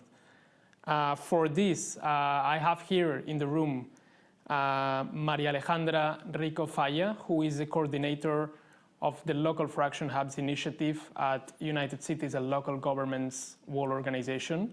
Maria Alejandra, the floor is yours. Thank you, Albert, and hello to all the community that gathers here every year in Venice City Solutions to think a little bit more about what we are doing. And in this case, since we are thinking about how to change the narrative, how to flip the script, in UCLD we're pretty much convinced that one of the biggest changes in the narrative is seeing that local and regional governments were seen as implementators of the agenda. But now we know through all this process that it's local action what is fundamental for actually making true the aspirations of the communities, and for sure in this way to make the 2030 agenda and other local and global agendas a reality. So what the Lotta was referring to, this momentum that is happening, all this process that is coming through 2023, the local government, the local and territorial governments, and UCLD is pretty much convinced and wants to participate and wants to be part of all this development and of all this process, and want to do it in a way where we can, of course, evidence, showcase, and foster action. And one of the initiatives that UCLD is moving forward in order to actually foster or showcase this action is the Local for Action Hub initiatives. And what is the Local for Action Hub initiative? I think you have been seeing a lot of our community members here through the Venice City Solutions, but what is truly is a platform to learn from, to connect with, but mostly to be inspired from the local actions that are doing our communities that are being integrated with all the stakeholders at territorial level. And this is actually done in a way that we want to move forward and actually connect this with the UCLD mandate of the Pact for the Future, as Albert was referring at the beginning. So the Local for Action have like two different ways of being seen, or what of the two advantages that I could, as coordinator, see. And is that the first one is that it's an opportunity for local actions, for grounded initiatives that are presented and led by our constituency to have a different way to be in future, a different way to show their impact, and different way to show and to maybe open and enlarge the scope of people that are seeing the actions that are done in territorial level, at the territorial level. And the other part is that this initiative offers actually an opportunity for us to see behind the action. What is the process that is being built locally? What are the stakeholders? How the local governments and the territorial governments are leading a policy, but are involving all these different actors, all the different stakeholders to actually make this agenda a reality and make a real change. That is what we really want to do with all local policies. So moving forward with this, and now that you know what are the Local for Action Hubs initiative, I have here a couple of them. You saw Xi'an yesterday, you saw Cuenca yesterday. In the last session, you saw FAMSI as well. So now we have some of them and another partner, and we wanted to bring this space to give you a glimpse of what local actions are being done, and you could see them, some of them in our screen now. So we wanted to make this different and to establish 3 different dialogues, what we call the dialogues for implementation. And we, in the Local for Action Hubs initiative, we know that first, innovation, it's a way to inspire So we take innovation as a real key feature for implementing and for moving forward with the agenda. We know that local governments are taking care in the center of their decisions. So that's why we're bringing inclusion and rise to this to the discussion. And at the end, we know that also, because of the experiences that we have been seeing in the Local for Action HAP initiative, that resilience and the ecosystem are key parts of what local governments are trying to do. And that's why our final dialogue is regarding those two factors. So let me just start by the first dialogue. And this dialogue has to be a lot about with innovation. And I have we know that to foster innovation, we need inspiration. And I think these two actors that are going to be talking to you right now in these small dialogues are going to inspire you to innovate in your public policies, or also to call your local governments to be even more innovative. So here in this dialogue, I have Nicolas Yu, which is the Executive Director of Wansu Institute for Urban Innovation. And I also have Marcela Petro-Antonio, which is the Secretary of Productive Development and International Relations of the Municipality of Tandil, which is also a new member of our community of Local for Action hubs. So I'm going to start with Nicolas. Nicolas, we wanted to know what are the key factors that you think foster innovations in cities, and how do you see that the SDGs are actually playing a role? Thank you very much. Can I share my screen? Oh, no. Or it's not important if I can't, but if you since this is a dialogue, we'd rather you to just give us your sure, thoughts. no problem. Thank you, Nicolas. Well, anyway, thank you very much for this opportunity to address this very important question of innovation, and perhaps more importantly, how to sustain innovation for the local implementation of the SDGs. I was told I have 5 minutes, but in 5 minutes I will try to tell a story that is illustrative of our work, which includes over 1,300 stories that have been documented to date on how cities and regions are using innovation to implement the global agendas. And just so that you know what the Institute does, it runs an award, and every 2 years we get several hundred initiatives that are submitted. We look very closely at these initiatives, we analyze them for lessons learned, and then we try to package these initiatives as stories and the lessons learned for the benefit of cities and regions around the world. The short story I'm about to tell you takes us to La Paz in Bolivia.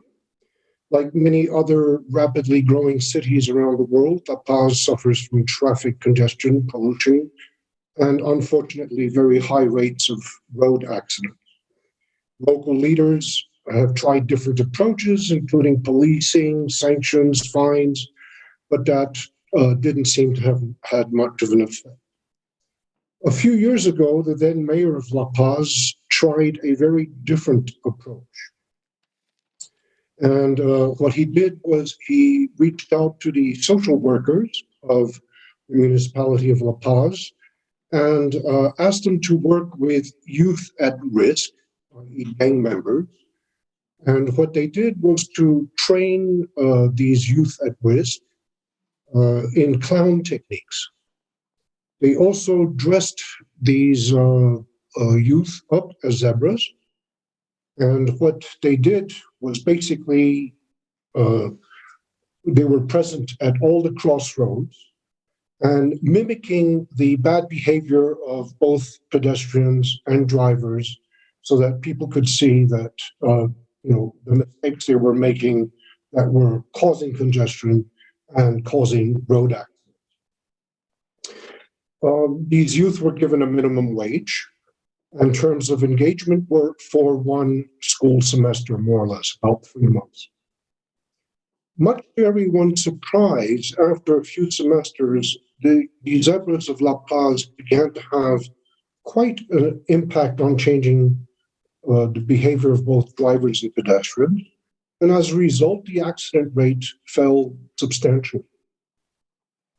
And but I think one of the most important lessons we can learn from this initiative is that close to 7,000 youth were participated in this program over a 7-year period. The vast majority of these youth either went back to school or found a job. And when I actually interviewed social workers of La Paz about the reasons behind the success, they basically told me that young people drop out of school when they fall behind, and they don't see a way how they can catch up again. So they lose their self-esteem. And gangs are very well known for giving self-esteem back to young people. They give them an important role to play. So here, what happened was that these youth at risk were put in a position of tremendous power. The power to make fun of adults, albeit in a humoristic way, a power to basically tell adults how stupid they were. That, I think, does a lot for any child's self-esteem, especially if you can get away with it. But furthermore, they were perceived as heroes because they would help elderly people, physically challenged people to cross the road safely. Now, I think furthermore, I think what has happened is that locally, this initiative has also gone to scale. I think this is what we all talk about. We all talk about how can we bring successful projects, even small projects or small initiatives to scale.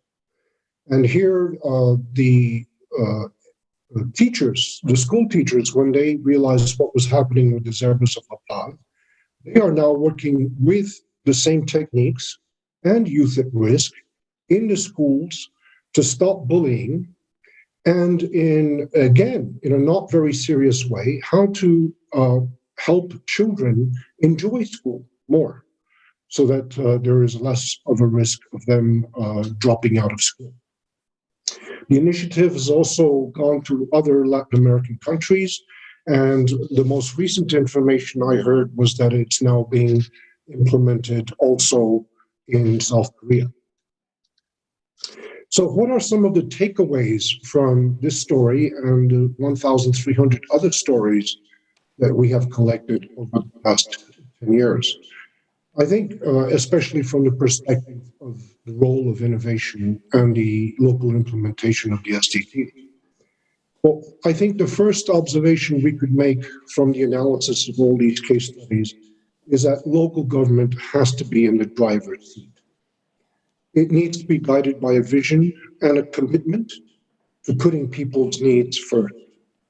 This is very different from pursuing key performance indicators or other benchmarks, or trying to measure your progress with statistics.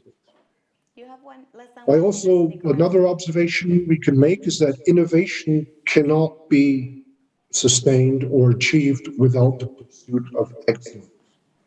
And here we don't mean necessarily high standards of goods and services. What we mean by the pursuit of excellence is having the right people in the right place at the right time, and making sure that that is the way we do business in local government.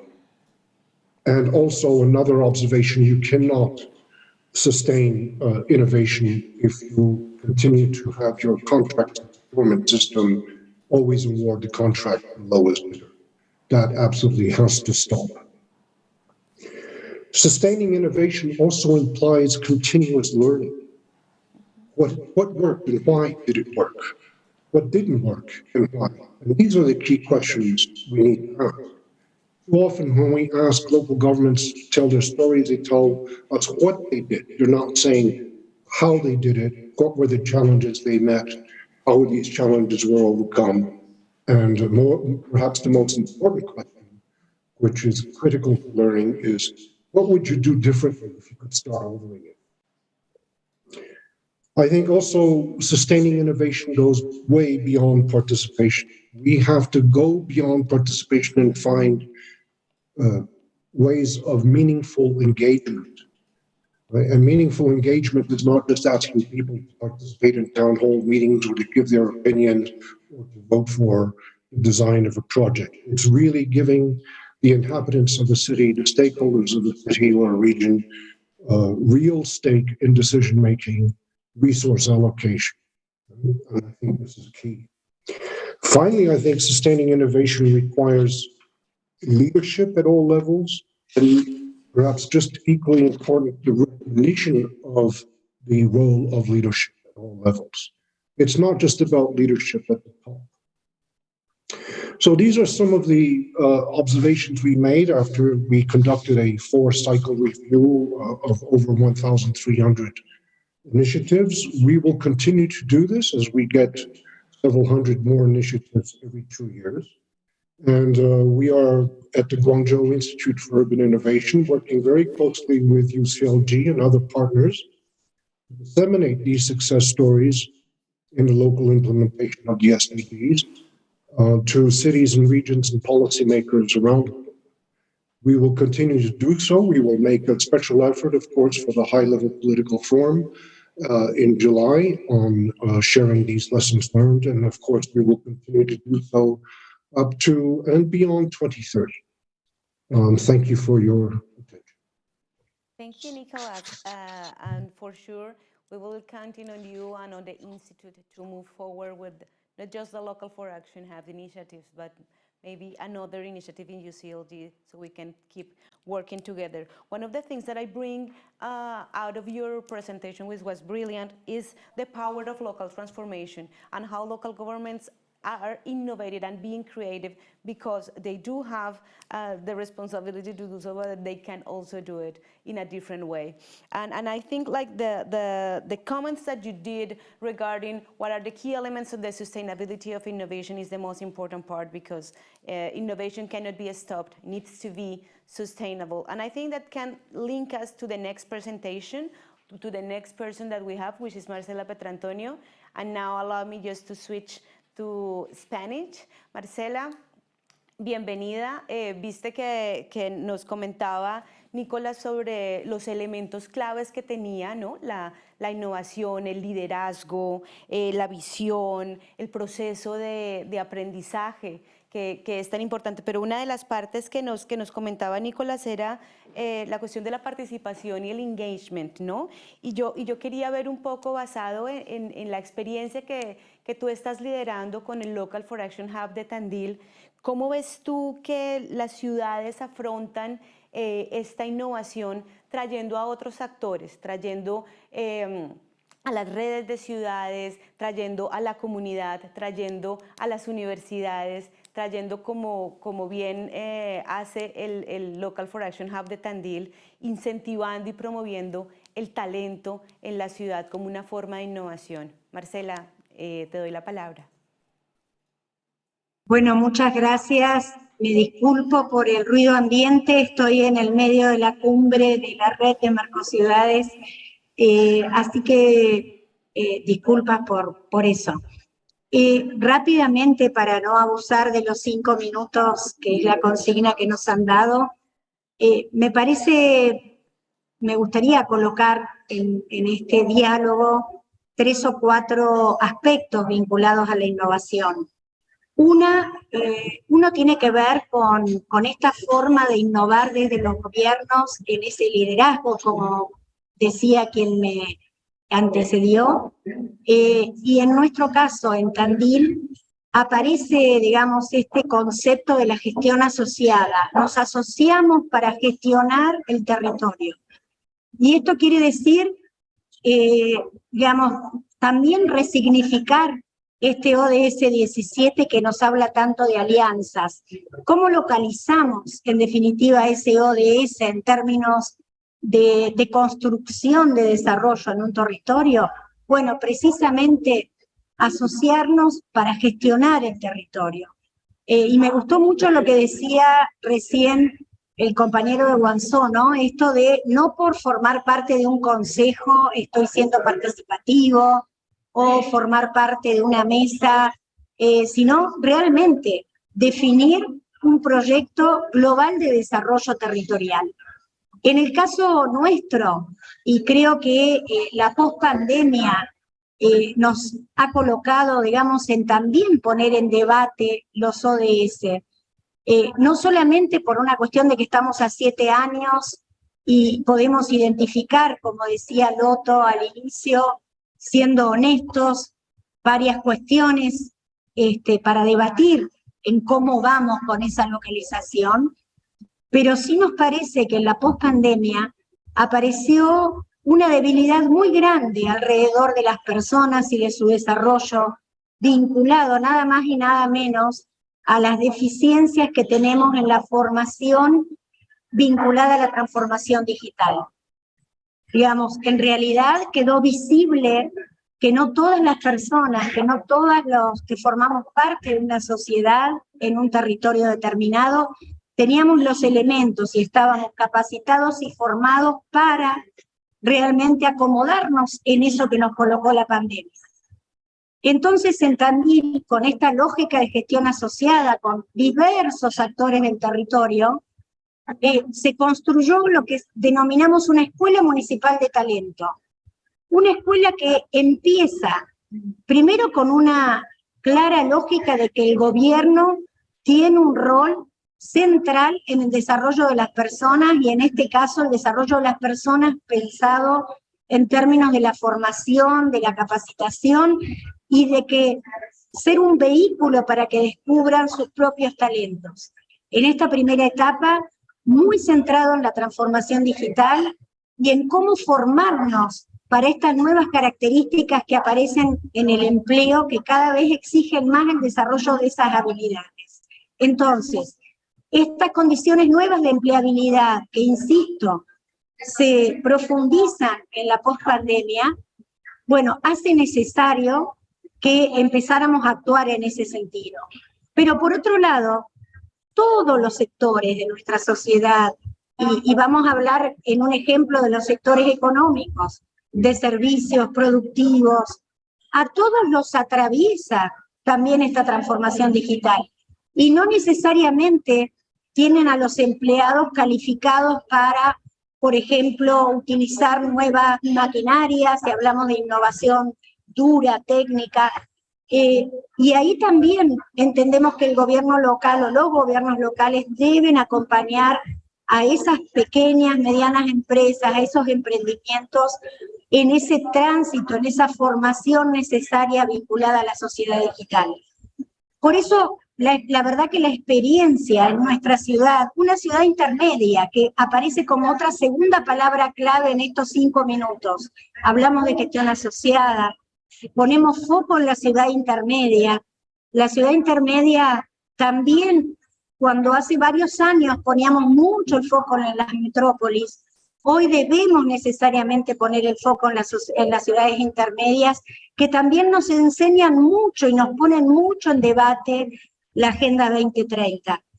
Y cuando miramos eso, en esta experiencia, que hoy ya empezamos a escalar a través de la posibilidad que nos da CGLU en el Hubs, a través de la posibilidad que nos da FLACMA, Mercociudades, nuestras redes en América Latina, la posibilidad del Foro de Ciudades Intermedias de CGLU, que se apropió de esta experiencia, y hoy estamos en un camino inicial de construir un laboratorio de ciudades intermedias como territorios de talento, de ciudades intermedias próximas a su comunidad, a las necesidades de las personas en su formación.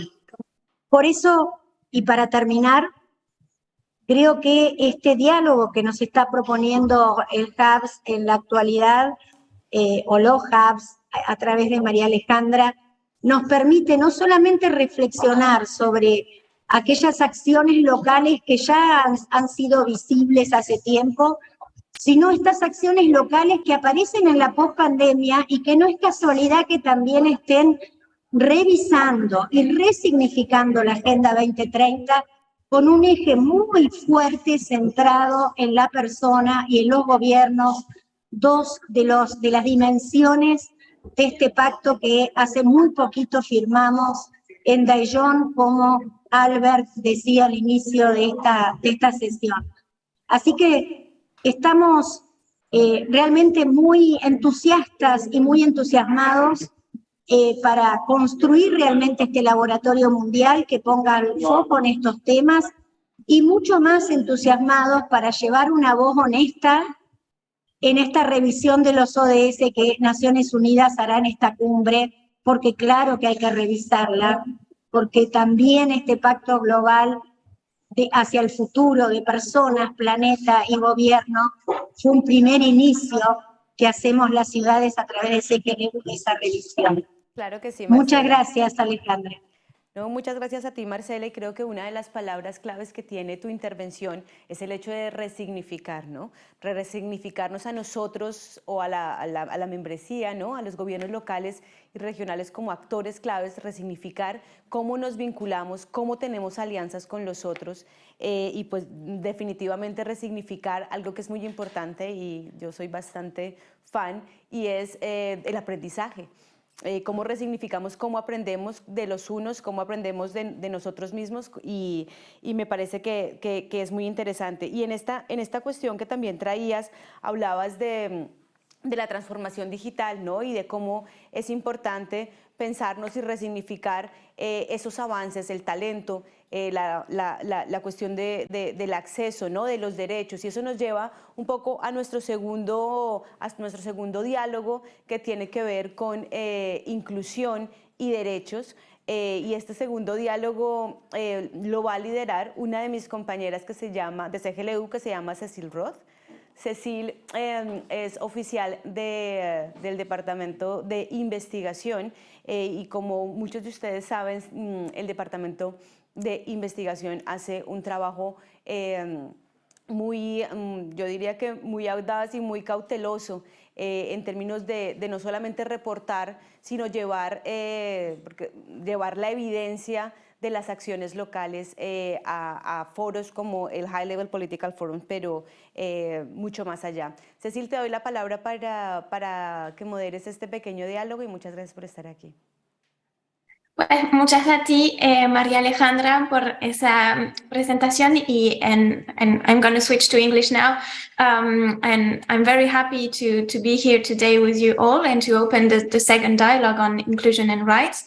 As you very quickly mentioned, I would like just to set like kind of the basis and before giving the floor to great local representatives from Barcelona and Antioquia, I would like to mention two research activities that we are developing at UCLG to actually flip the script regarding SDG localization through local policies and actions that are based on human rights, social inclusion and care. So the first one is our reports that UCLG present each year to the United Nations High-Level Political Forum, and my colleague just put the link in the chat. So these are reports that provide a comprehensive analysis of local and regional governments' efforts to localize the SDGs and to promote a just and sustainable recovery. And so we hope you can find their inspiration for shifting the narrative on SDG localization with local governments at the center. And then very quickly, I would like to invite you as well to go and check out the last Goal 6 report that we published last month. It is called Pathways to Urban and Territorial Equality, and it promotes a right-based approach as one of its main political recommendations. So that's it for me, and now the dialogue. The entry point, I guess, is that we are now witnessing, and we actually are actively promoting the emergence of care in the public debate as fundamental for the sustainability of life. So here is my question for the next two intervenants. So what is the role of care and caring policies in promoting and expanding rights and promoting social justice so that we make sure to leave no one behind in the realization of the SDGs? And to answer this question, I would like to give the floor first to Octavi de la Varga, advisor for international strategic projects at the Barcelona provincial government, We're very happy that you represent today one of the very first UCLG local for action hubs with a focus on women participation in local politics. And you're as well a very strong ally for the localization of the SDGs based on social inclusion. So, Octavi, muchas gracias por estar aquí hoy. A usted la palabra en el idioma que prefiera. Tiene como 5 minutos. Muchas gracias. Perfecto, pues, muchas gracias. Hoy lo haré en español, en castellano. Muchas gracias por invitarnos a la Diputación de Barcelona a participar en esta sesión de Venice Solutions 2030, Venice City Solutions 2030. Hoy se hablaba, ¿no?, en el panel anterior, ¿no?, de innovación, de resignificación. Yo también me gustaría hablar en este panel de nuevas narrativas, ¿no?, la necesidad de construir nuevas narrativas y cómo estos espacios como el Venice City Solutions, ya no hablamos, ¿no?, y está muy bien que hemos superado el debate de las buenas prácticas, sino del tomar riesgos, de innovar, de explorar nuevas cuestiones. Y yo creo que los Local for Action Hubs van en esta línea, ¿no?, de poder experimentar cosas nuevas, de salirnos de lo que está marcado. Y en este contexto, en el de los cuidados y los derechos y la ciudad, está clarísimo, ¿no?, que tenemos que buscar nuevas maneras de hacer y nuevas narrativas para explicar lo que está pasando. En este sentido, yo creo que también se ha mencionado antes, ¿no?, la pandemia del COVID-19 nos ha demostrado que tenemos que centrar el foco en las personas, ¿no?, y en las relaciones sociales. Y durante mucho tiempo hemos construido, sobre todo en los entornos urbanos, espacios que no tenían en cuenta a las personas, ¿no? Se focalizaban más, tal vez era necesario, obviamente, ¿no?, pero solamente en las infraestructuras, en las grandes infraestructuras, en la ciudad dura y no en los aspectos soft de construir esa ciudad, ¿no?, tanto desde la perspectiva de la planificación como desde la perspectiva de las políticas públicas. Y la pandemia nos ha demostrado eso, ¿no?, que de golpe descubrimos que el espacio público es un lugar de encuentro, es un lugar donde pasan cosas, es un lugar donde muchas veces sucede la economía informal, es el lugar que muchas veces las personas más vulnerables es donde pueden desarrollar su vida. Hemos visto también los diferentes usos del espacio público por parte de hombres y mujeres, y también la pandemia puso de manifiesto la realidad de los cuidados, ¿no?, lo fundamental que son los cuidados para el desarrollo de la vida. Y quien está normalmente al frente de los cuidados es las mujeres, ¿no? Entonces también cómo podemos cambiar esas dinámicas, ¿no? Primero, cómo reconocer esa labor de las mujeres y cómo también podemos incorporar, ¿no?, a los hombres y a toda la sociedad en esta sociedad de los cuidados. En ese sentido, eso, ¿no?, la pandemia ha puesto en valor los cuidados y entendemos también como un elemento que debería dirigir todas nuestras políticas públicas, ¿no? Ver la mirada de las diferentes políticas públicas desde la mirada de los cuidados, ¿no? Y por tanto tenemos mucho que identificar estrategias de crecimiento endógeno que sepan catalizar esos procesos emergentes que surgen en cada uno de nuestros territorios y que permiten tejer territorios verdaderamente resilientes, ¿no? Los territorios que no incorporan la mirada de los cuidados no son territorios resilientes. Yo creo que esta es nuestra primera idea. Y esto va vinculado a los derechos humanos, ¿no? ¿Cómo podemos hablar de ciudades que impulsan, que promueven, que no quieren dejar a nadie atrás y apoyar los derechos humanos si no son ciudades que cuidan a su ciudadanía, a todas las personas que habitan en esa ciudad, ¿no? Y aquí también es muy importante que esa nueva narrativa tenga en cuenta la perspectiva del ciclo de vida, ¿no? Yo creo que cuando incorporas la idea de los cuidados, las políticas públicas, en la estrategia de ciudad, incluyes también esa perspectiva del ciclo de la vida, ¿no?, de cómo las personas vamos cambiando a lo largo de la vida y por tanto también la necesidad de diversidad de necesidades y diversidad de cuidados a lo largo de la vida, ¿no? Y por tanto también reconocer que cualquiera podemos ser vulnerables en cualquier momento de nuestra vida, ¿no? Que a veces también tenemos como muy estereotipado quiénes son los vulnerables. Obviamente hay personas que están claramente vulnerables, pero la pandemia también nos ha mostrado que cualquiera de nosotros y nosotras podemos ser vulnerables en cualquier momento. Y por tanto, si esa ciudad de los cuidados existe, esas vulnerabilidades e interdependencias se pueden reducir, ¿no? Y por tanto, y también finalmente la necesidad de miradas interseccionales, ¿no? Ya no podemos, yo creo que llevamos un tiempo, ¿no?, hablando de eso, sobre todo cuando se puso en marcha, ¿no?, con Metrópolis y TGLU los Life Learning Experiences, la palabra que salía mucho era interseccionalidad. Ya no podemos considerar las políticas públicas aisladas, sino que tienen que ser unas que están interconectadas en eso.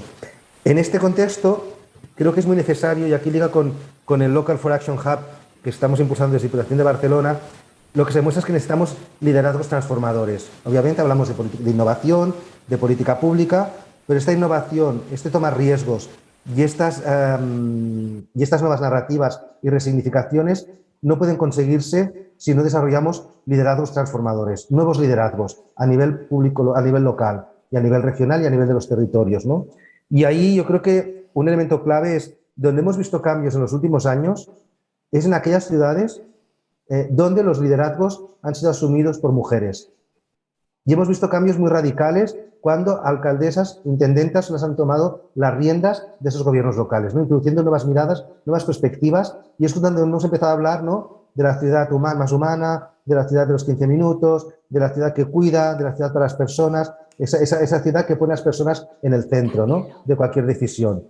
Y de ahí parte nuestra idea, yo creo que también se enlaza mucho, ¿no?, con esa idea que se hablaba en Daejeon, que repetía la secretaria general de CGLU, Emilia Saiz, de necesitamos un municipalismo feminista, ¿no? Y eso aparece en el Pacto por el Futuro.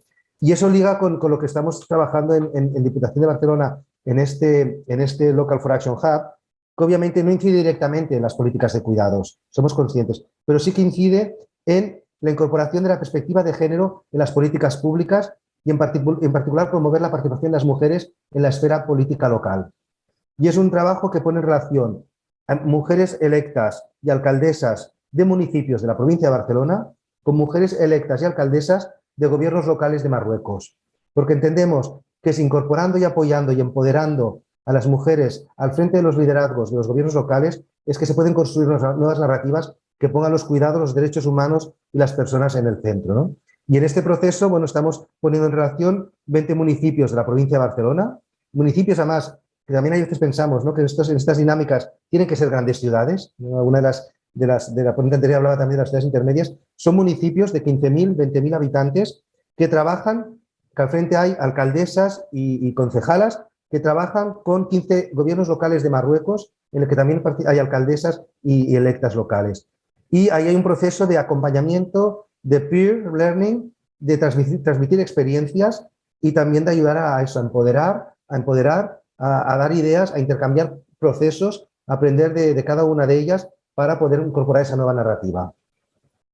Y aquí, vi que levantabas el dedo, no sé si era para parar, pero justo, mira, justo iba a parar, o sea que nos sincronizamos. Perdona, es que tenemos poquito tiempo. No, pues ya justo pero acabé. muchísimas gracias.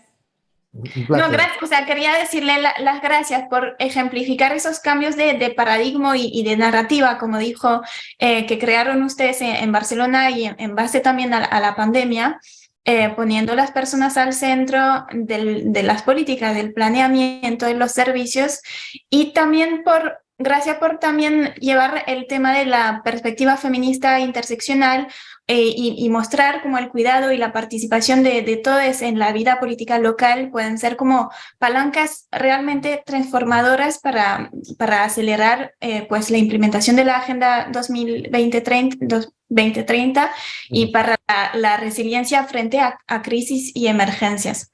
Un segundo, te iba a decir que no es gratuito que al frente de la Diputación de Barcelona actualmente tengamos una presidenta, que además es alcaldesa, y que la diputada delegada para Relaciones Internacionales también sea una mujer y alcaldesa. Ajá, gracias.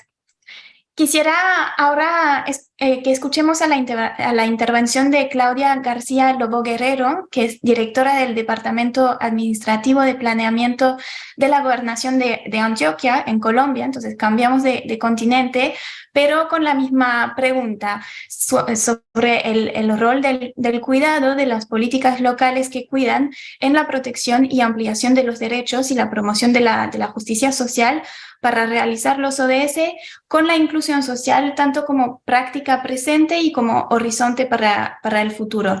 Y estaremos también encantados si se incluye en su respuesta referencias a la Agenda Antioquia 2040 que están desarrollando.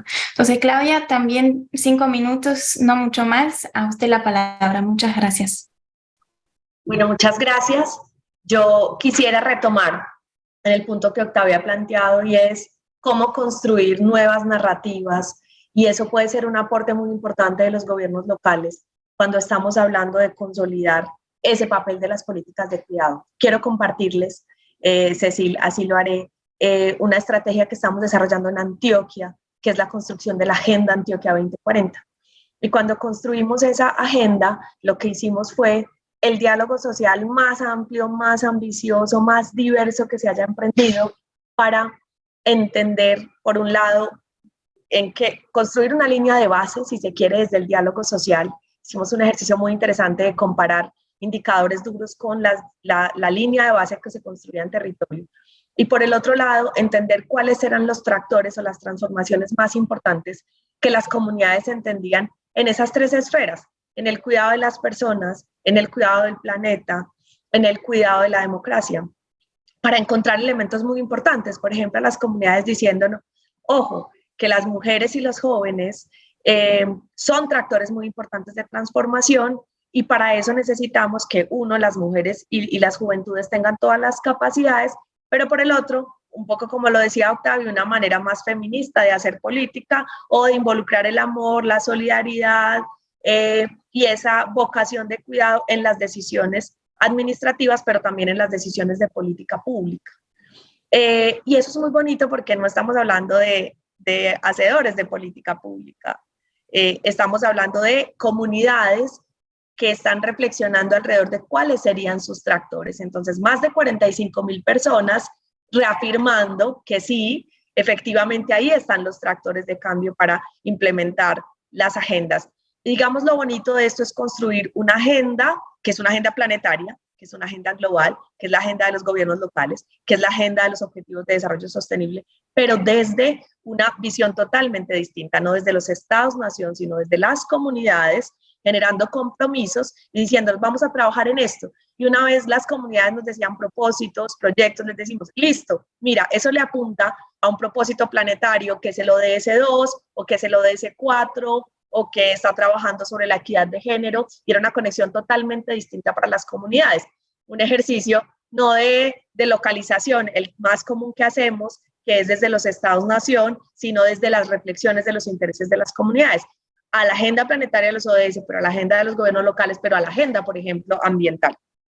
Y, por ejemplo, en el cuidado del planeta, logramos dimensiones muy interesantes. Las comunidades hablándonos de cómo tener formas sostenibles y comunitarias de cuidar la biodiversidad o de tener sistemas agroalimentarios, y también llevar esa esfera de cuidado no únicamente a los vulnerables, un poco como nos planteaba Octavio, nos había planteado Marcela también antes, sino entender que la política del cuidado es una política de cuidar la justicia social, de cuidar la justicia ambiental, de buscar la equidad, de buscar la igualdad de oportunidades, y que eso es dinámico, que a veces lo situamos en poblaciones vulnerables como los pobres de las ciudades o personas en condición de discapacidad o personas que de base vienen en desventaja, pero que eso es súper dinámico y en cualquier momento o respecto de alguna situación, una comunidad o unas personas podemos tener una posibilidad distinta de oportunidades o de equidad, y ahí tendría que desplegarse una política de cuidado.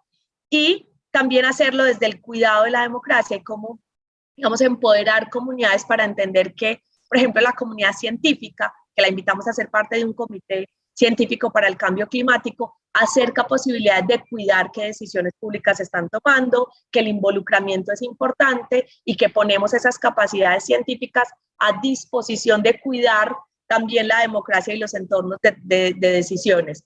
Creo que ha sido una experiencia muy bonita. Si me dijeran el punto más importante, digamos, está en haber hecho una disrupción del sistema, empezar la localización no de entrada desde la agenda global, sino empezarla desde los diálogos comunitarios, desde las necesidades, desde el diálogo social, y a partir de ahí conectar un ejercicio pedagógico muy interesante que fue conectando con agendas globales y que nos fue diciendo, listo, ese proyecto que estás planteando como comunidad es un proyecto que le aporta una meta planetaria, y eso hizo una localización muy ambiciosa, nos permitió hacer el primer informe para Antioquia, pero además, digamos, una sensibilización en un sentido de lo que se ha hablado, y es cómo comunicar una agenda como esta, y de pronto si lo que tenemos que hacer al revés es construir los proyectos locales de cuidado de política y alinearlos con estas agendas globales. Muchas gracias. Muchas gracias por su intervención y a ustedes dos por ese diálogo sobre derechos, sobre justicia social, sobre cuidado. Y es muy lindo también ver que desde sus intervenciones a todos, y eso desde el inicio y el primer diálogo, que aparece la participación inclusiva como realmente una cuestión transversal.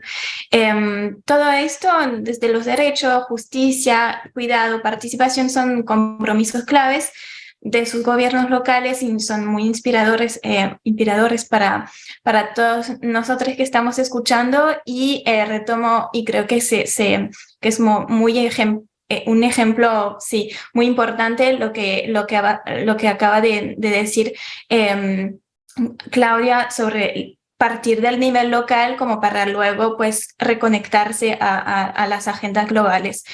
Y eso siempre con esa perspectiva centrada en la inclusión de todas las personas y comunidades. So thank you very much again to everyone, and I will now give the floor to my colleague Albert Jadot for the last dialogue on this session on ecosystems and resilience. Thank you very much. Thank you, Cecile. It was a really interesting dialogue, indeed. It was a dialogue, and it was the very essence of what we are trying to do here, to understand in partnership how to co-create through initiatives that are concrete but that go beyond a simple plan or a simple territory, how to inspire and build up action globally. As you were saying, this third dialogue is about resilience and ecosystems.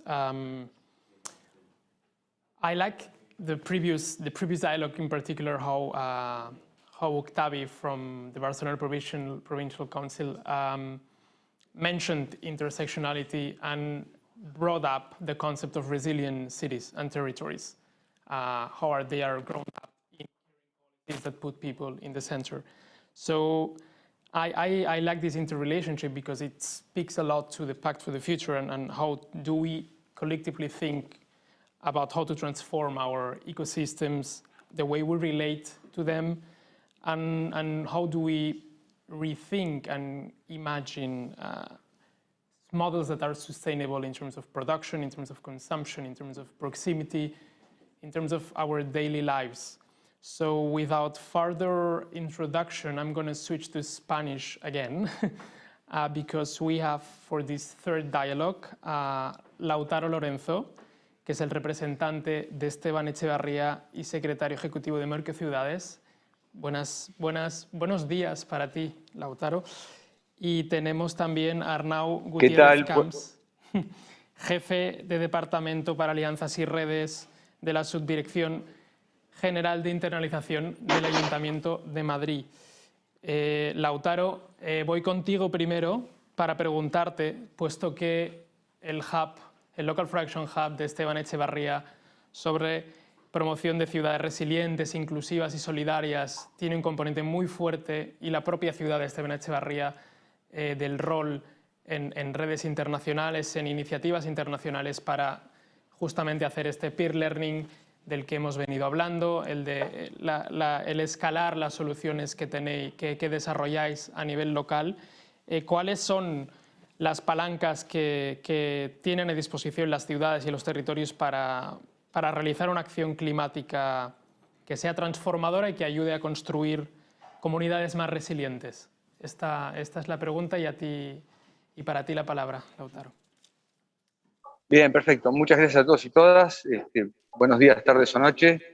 En este momento estamos con la cumbre de Mercociudades, la cumbre anual en Montevideo, con una buena expectativa de asistencias.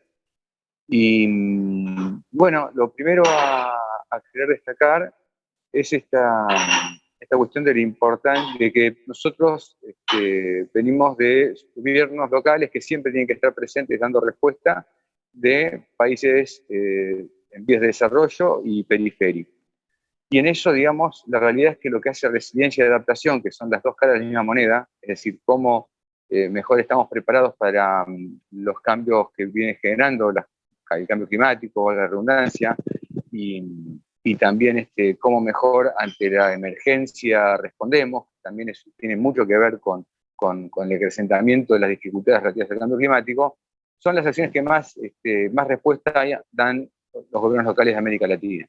Porque, bueno, 8% de la población mundial viene de América Latina y genera el 8% de las emisiones de efecto invernadero, con lo cual la responsabilidad más que sobre la mitigación, a nosotros nos toca más trabajar mucho sobre lo que hace la adaptación y obviamente la resiliencia, porque si el cambio climático genera fuertes fenómenos climáticos de medio de alta intensidad, como fuertes lluvias, sequías, a eso sumados con un proceso de urbanización no de los más ordenados, será el cóctel perfecto para tener cada vez más problemas en lo que hace a las cuestiones de que se acrecienten los problemas de emergencia. Con toda una mirada integral que nos trae el Pacto de Sendai y lo que fue también yo en su momento, una mirada integral de lo que es la resiliencia. La resiliencia tiene que ver no solamente con cómo atender la emergencia, sino cómo me preparo antes, cómo trabajo el factor social en eso, cómo está la cuestión cultural y cómo está la comunicación y cómo está también las cuestiones relativas a los desafíos climáticos. En esa línea han aparecido una cantidad de herramientas y de espacios que permiten dar visibilidad, conseguir financiamiento, capacitación y transferencia de recursos a los gobiernos locales, desde distintas agencias de intervención. Mi red, por ejemplo, tiene la Escuela de Resiliencia todos los años, de hecho este año hizo dos sesiones en las cuales se capacita a los gobiernos locales de forma presencial para que los funcionarios tengan capacidad para elaborar un plan de acción de resiliencia a nivel local.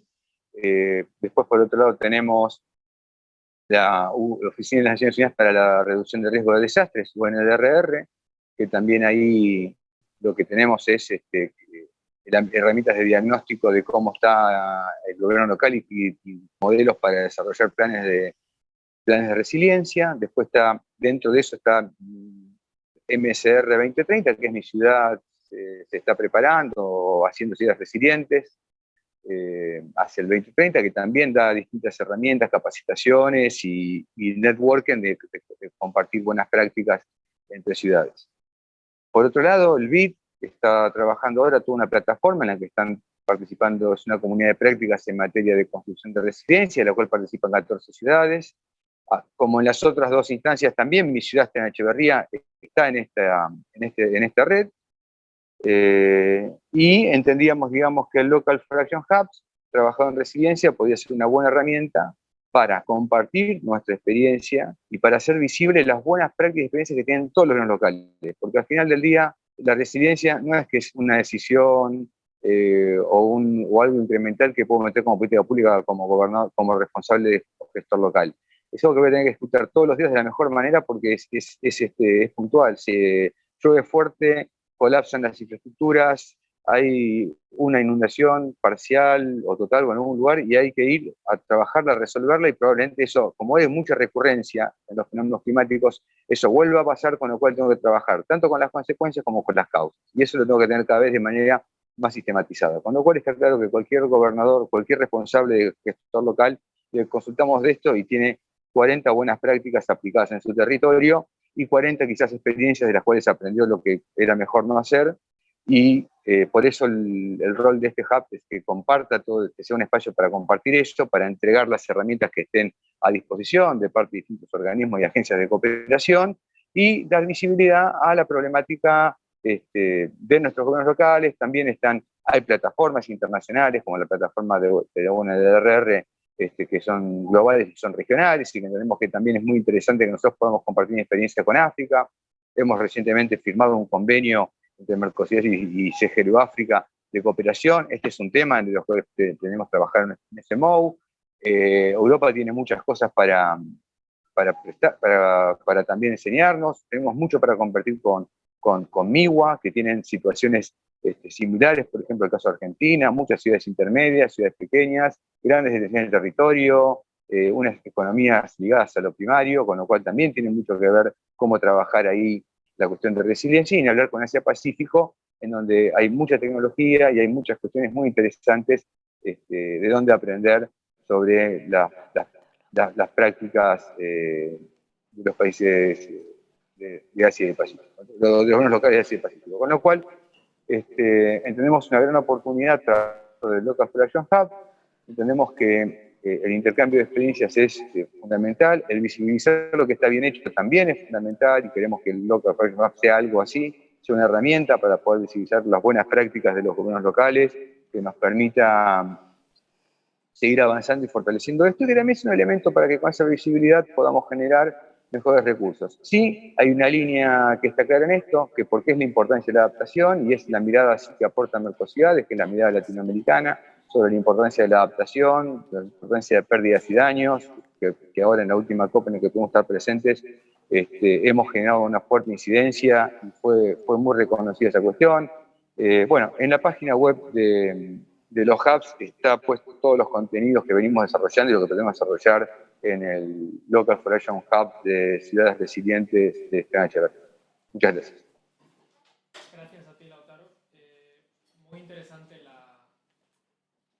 el vínculo que has hecho entre cómo resiliencia y adaptación son dos caras de la misma moneda y cómo una autoridad local siempre tiene que estar, en particular en entornos como el de Esteban Echeverría, que a través de este proceso de Local for Action Hubs hemos llegado a conocer bien desde CGLU, cómo es importante el rol de la institucionalidad al nivel local para estar ahí y cómo el municipio de Esteban Echeverría conecta bien con ese ODS 17 de crear alianzas, de buscar actores multinivel para traer esas prácticas y también para aprender de otros, ¿no?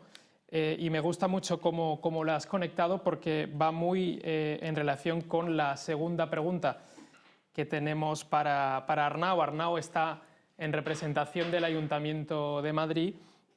El Ayuntamiento de Madrid tiene un proyecto, una iniciativa Local for Action Hub llamada Soluciones basadas en la naturaleza a través de la colaboración multiactor, con lo que seguimos construyendo en ese sentido de buscar alianzas para escalar lo que hacemos y para mejorar a través de las prácticas ajenas cómo podemos actuar.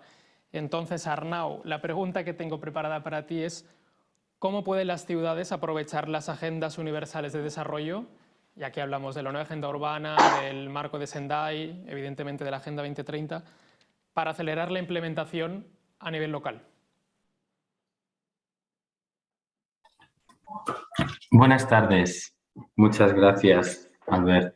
Es una pregunta relativamente compleja, ¿vale? Voy a intentar ser muy breve en aras del tiempo, porque me indican los compañeras que debemos ser breves. Una reflexión y tres iniciativas. La primera es que nuestras ciudades no siempre son como nos gustaría. No siempre son como nos gustaría que fueran. Pero eso no implica que no debamos cuidarlas.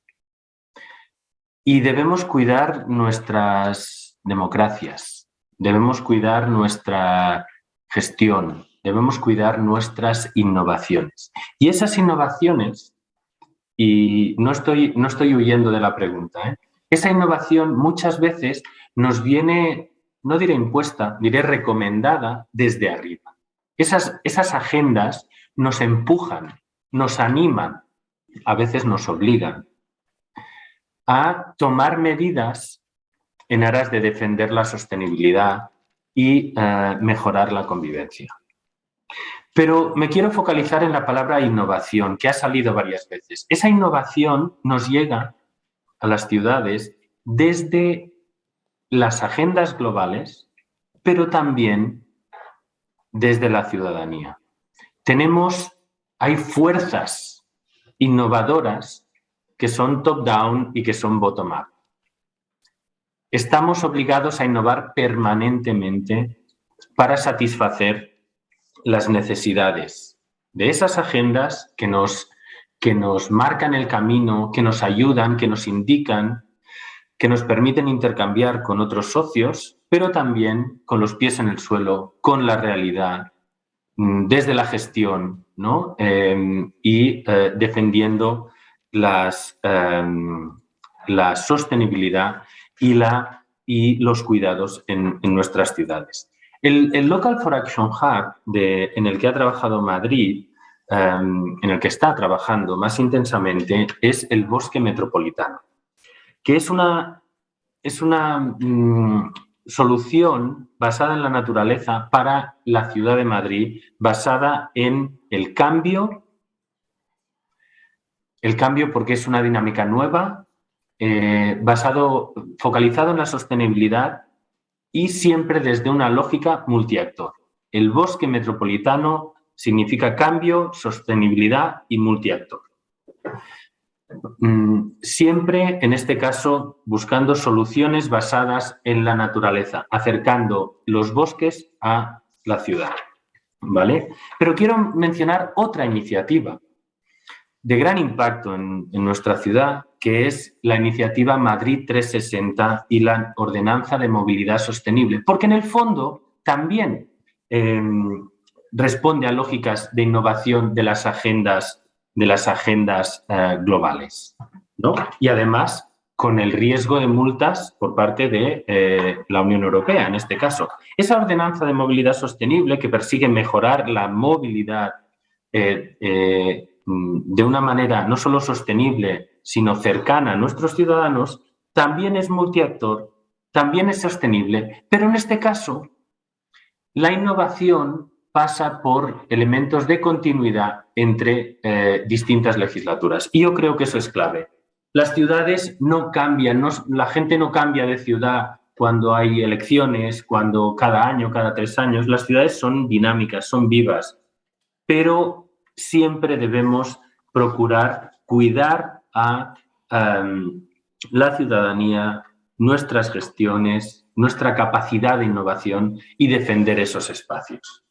¿Vale? Me voy a parar ahí para ser muy breve y solo quiero mencionar una tercera iniciativa interesante, que es la nueva estrategia de internacionalización de la Ciudad de Madrid. Hemos elaborado también desde una lógica multiactor, también buscando fórmulas de innovación, una estrategia de internacionalización que persigue, digamos, potenciar el rol de Madrid como ciudad global. Muchas gracias. Gracias a ti, Arnau. And I'm going to switch again to English to start wrapping up this session. First of all, before I forgot, you are all invited to join and explore the initiative of Local for Action Hubs and to join our growing community. This is an ongoing effort we have started 2 years ago, and we have new coming generations each year, and the community is, or we want to think, and we think it is well connected and well oriented to not only the SDG summit, but the years to come to realize from a local perspective the 2030 agenda. So having said that and wrapping up, I really like the way these dialogues unfold, because they actually brought innovation, they brought partnerships, they brought resilience, they brought many of the SDGs we've been discussing about for the last 2 days.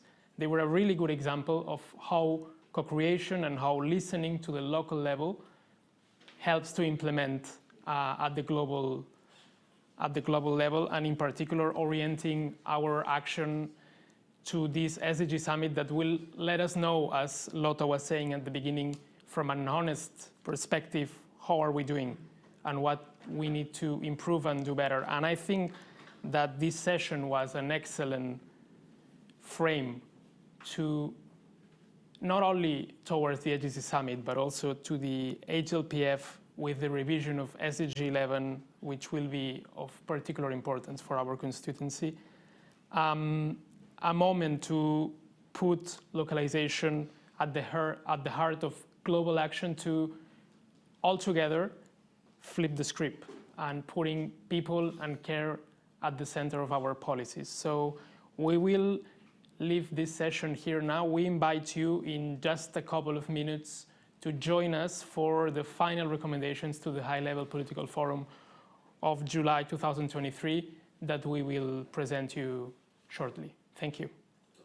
We take a look back at that period. Lessons have been learned, but perhaps in some cases there is still more. Our reporters this week are Julian Shahida and Peter.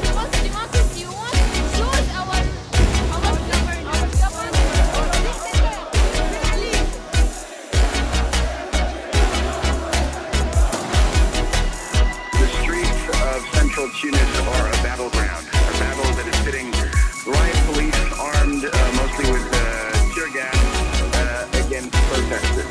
Thousands of people for hours were demanding fly onto Shall we our take a look back at that period? Lessons have been learned, but perhaps in some cases there is still more to be addressed. Our reporters this week are Julian Chevida and Peter O'Connor.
Welcome back. Now we are ready for the recommendation, and we have the pleasure to have with us Carlos Martinez Minguez, the Mayor of Soria and UCLG Special Envoy for the New Urban Agenda. Carlos, are you here? Nice to see Hola, you, buenas tardes, Carlos. Carla. ¿Cómo estás? Bienvenido. Estoy por aquí hace un ratito ya siguiendo detenidamente, ¿no? Todas las reflexiones que habéis planteado en el anterior panel. Todas ellas muy interesantes. We are ready to listen from you what those sessions has inspired and what you think, what are your recommendations that we would bring to the HLPF for this edition.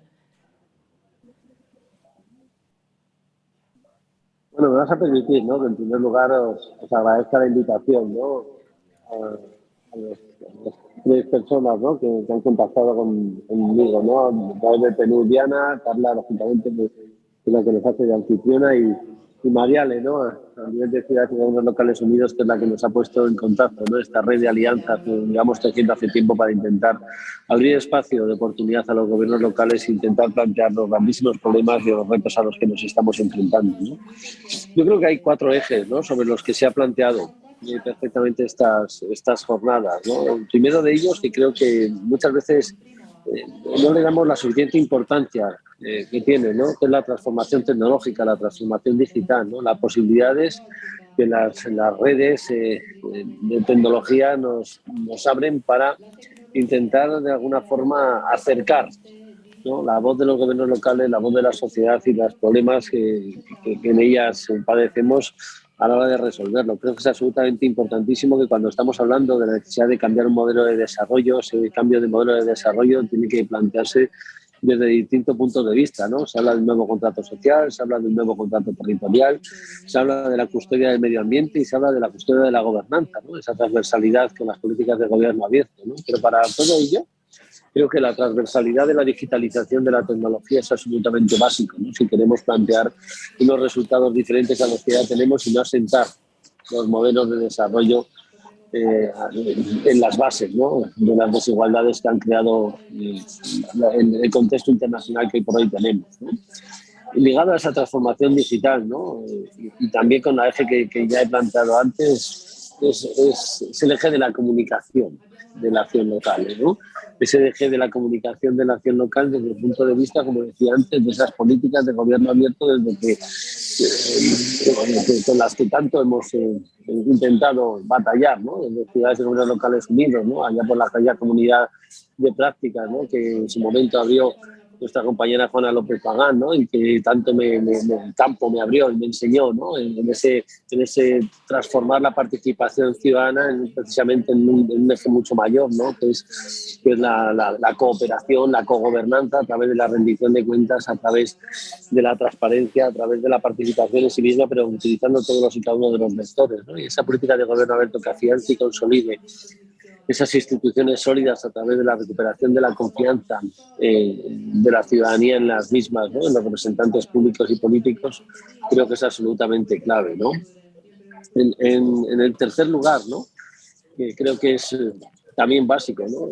La gente tiene que conocer lo que estamos haciendo y de ahí las políticas de gobierno abierto y es posible compartirlo en la mayoría de las veces a quien toma decisiones, ¿no?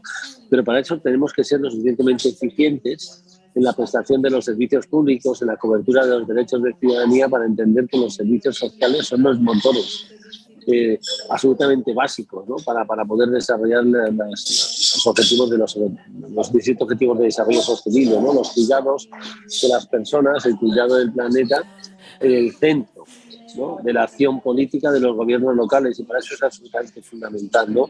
El que se nos abran nuestros espacios de oportunidad, ¿no? Para participar en lo que es la culminación de las estrategias políticas a abordar para la consecución de los objetivos de desarrollo sostenible, sino en los pasos previos, ¿no? En los pasos en los que se planifican las estrategias y, por tanto, se nos entienden los gobiernos locales como unas estructuras democráticas de primer nivel a idéntico, ¿no? Altura que el resto de administraciones para poder conseguir, ¿no? Unas planificaciones estrategias en el medio y largo plazo que puedan culminar, pues, ¿no? con ese cambio de modelo que todos conseguimos, ¿no? Y en tercer lugar, o en cuarto, perdón, lugar, algo que para mí es absolutamente básico, ¿no? Lo que estamos haciendo hoy aquí, ¿no? Establecer red, trabajar en red, establecer alianzas, generar buenas prácticas, intercambio de propuestas, ideas, proyectos que de alguna forma hagan que todo esto tenga ese pegamento, ¿no?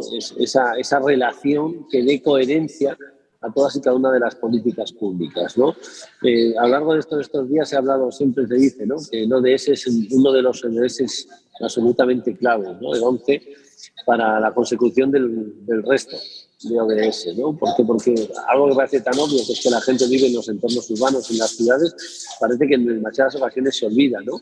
Y yo aquí quiero defender también, ¿no? Y poner encima de la mesa que el ODS 11 es la nueva agenda urbana, ¿no? Es decir, es la herramienta fundamental, es el camino a seguir para poder conseguir ese cambio de modelo social, medioambiental, económico, territorial y de gobernanza que es, digamos, los ejes transversales, los pilares sobre los que se fundamenta la consecución del resto de 17 objetivos de desarrollo sostenible y también el propio pacto del futuro que desde ciudades y comunidades locales unidos, asentados en dos pilares, al que ya estamos sumando la paz, ¿no? Paz, personas, planeta, tiene que sustentar, ¿no? ese avance, ese reto tan importante con el que tenemos y al que nos tenemos que enfrentar en el foro político de alto nivel que se celebrará este próximo año, ¿no? Y en ese sentido creo que es absolutamente básico encuentros como el que se han celebrado estos días, con la participación de todos, con la generación de red, con el trabajo en alianzas, con el intercambio de propuestas en las distintas secciones regionales de las que se compone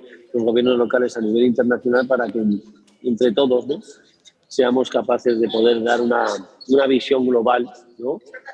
Aunque todos tengamos también una perspectiva muy pegada al territorio como somos los gobiernos locales, ¿no? Y yo acabar casi como empecé, ¿no? En ese nuevo contrato social, las políticas sectoriales debemos territorializarlas. No podemos volver a caer en los errores del pasado, no podemos poder plantearnos unas políticas sectoriales sin tener en cuenta la territorialización de las mismas, la localización de las mismas en el sentido de que en muchas partes, en muchos territorios, en muchas ciudades pequeñas e intermedias, muchas veces alejadas de los focos de los medios de comunicación y que por tanto no están en el día a día permanente de la consolidación y de los derechos y de las oportunidades, se nos queden fuera en esta ocasión, ¿no? Y por tanto, ligado al nuevo contrato social, que fije el objetivo de la acción política en las personas, en esas estrategias multinivel y multiadministración, necesitamos armar y comenzar a hablar de ese nuevo contrato territorial que defina las escalas en las que se desarrollan las oportunidades para desarrollar un proyecto vital, que defina las escalas en las que se prestan de forma eficiente los servicios públicos, sean locales o del resto de administraciones, ¿no? Pero que solo a través de una estrategia coordinada y conjunta seremos capaces de poner en marcha y avanzar, ¿no? hacia ese futuro de justicia social y de igualdad que todos pretendemos, ¿no? Y en ese sentido creo que hoy hemos dado buena cuenta de todo ello a lo largo de estas últimas horas, y esa es la aportación que yo quería haceros, ¿no? Al margen de, lógicamente, el agradecimiento porque me permitáis una vez más abrir este espacio de oportunidad para comunicar un mensaje que para muchos territorios es clave. Thank you, Carlos. I think that you expressed very clearly with your 4 points, and more than 4, how the cities remain the key actors in our development, in these sustainable development models, because they are demonstrating how they care about their citizens, how they put the people at the center of their agenda, how they want to rebuild this social pact that is the core business, the trust that we need to have with our citizens for their goods, but also with all the stakeholders that are part of our community. And I think that this is the very strong message that you want to bring to the HLPF, and the fact that we need to be there. As you were saying, we need to be protagonists also at the HLPF, because the mayors are representing the needs, but also the proactive models that they are going to implement. So thank you so much, Carlos, for your points. Diana, do you want to complement or to... Well, it's very difficult. Because as usual, the mayor has spoken about everything, and it's very complicated to say something more with his structured head and mind, both. Just maybe 2 or 3 points that I think they came a little bit from the, also from the atmosphere inside the room, because always, you know, you lovely and wonderful participants, you are very far away, but it's important also that we are here in presence, and there are certain things, and you know, the virus that spread that maybe was not caught by the online part. So if I have to take like 2 or 3 points, is that it's amazing how the SDGs have reached the ground, and I think ground, you know, hit and run, they say in English. I was so happy to see so many presentations with the SDG pictures in the streets with people, and that is something that only the local government, I mean, especially because of the local governments are there, that we can see the SDGs in the streets and people being trained, people being creating advocacy about what the SDGs are, and it was wonderful. You know, and then cities are speaking the SDG language. We have talked already about the lingua franca and how this has given us a common ground to exchange as well between different specific solutions that have been presented during these 2 days. So we are seeing a lot of SDG action, SDG local action. But we need to bring a better storytelling, and this is something that we have said already last year, and I think that we've been focused in the past year thanks to the work that we've been doing as institutions, this group of institutions. We have to bring better stories to the HLPF. Our colleagues in UNDESA, I don't know if Lotta keeps insisting, thanks for her to being here with us today, about, you know, how we make a lot of efforts to bring the mayors to HLPF when we have a space where central governments are there, when we have the UN listening, and it's always complicated to transfer all these pictures, all this action that is happening. We are still weakly, I mean, we are doing it, but it's very weak in confront also with what's happening in the ground. We have so much action and so much passion in the ground, and still when we come to the UN, it's a little voice, and we need to come with a voice. You see, we have to sing along louder. And I think that, of course, we need better communication. This year we did wonderful steps forward, and I think the flip the script concept has helped. and I hope that this has helped. I mean, this was the question, and I see that cities are already using it, local governments, regions. I think that we need to keep doing these flip the script messages. Maybe we were also from Daejeon, from certain themes that we have to keep working about. So I will say maybe 3 I would like to propose. Then we have to, of course, talk and do a filter, etc. But I think the climate ambition is coming from the young groups. It's coming from the colleagues that are working in climate action, from the constituency that was at COP, very strongly, wonderful work by ICLEI and the colleagues that were there. So raising the climate ambition and showcasing how cities are doing local action and are doing local commitments.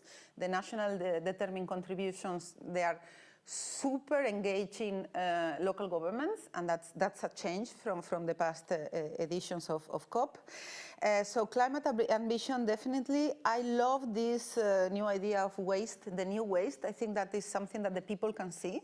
So we need also, while we talk about climate ambition, what is ambition? And the waste is something that people can see. So flip the script on waste. I think that could give us, again, very grounded demonstrations about how local governments are mega important. And then, again, all the questions that trust. I think that our best video is the one on trust, but we need to keep hammering the question about, more transparent and open government and to generate trust in the role of local governments. And then to finalize, and then I pass the ball to you, I think we need to still keep reflecting in the way that cities learn. We have very little innovation in how we bring cities together to learn. We're always constrained by time, we're constrained by people that are not used to expose this, they work locally and they don't have this kind of language to exchange international. I think there's still a lot to do. I think we need to work more with the more technical associations like Metropolis, like FMDB or the Commonwealth, or all these people that are really doing more technical work. And I think that this way of innovating the way cities learn and cities exchange is definitely, the world is moving fast, and I think we are not moving fast enough. So of course, it's like pushing, and everybody will say, this is very difficult what you're saying, but I think that Venice is important because we keep pushing the machinery somewhere else. So about this innovation, maybe I give it back to you because you have been really leading the metaverse digital debate in Venice, so over to you, and thank you. Thank you, Diana. But it's always difficult to wrap up when you have such long session with such interesting intervenes and then so many ideas. I think, and I want to thank the mayor that was listening to us and wrapping up in such a good way.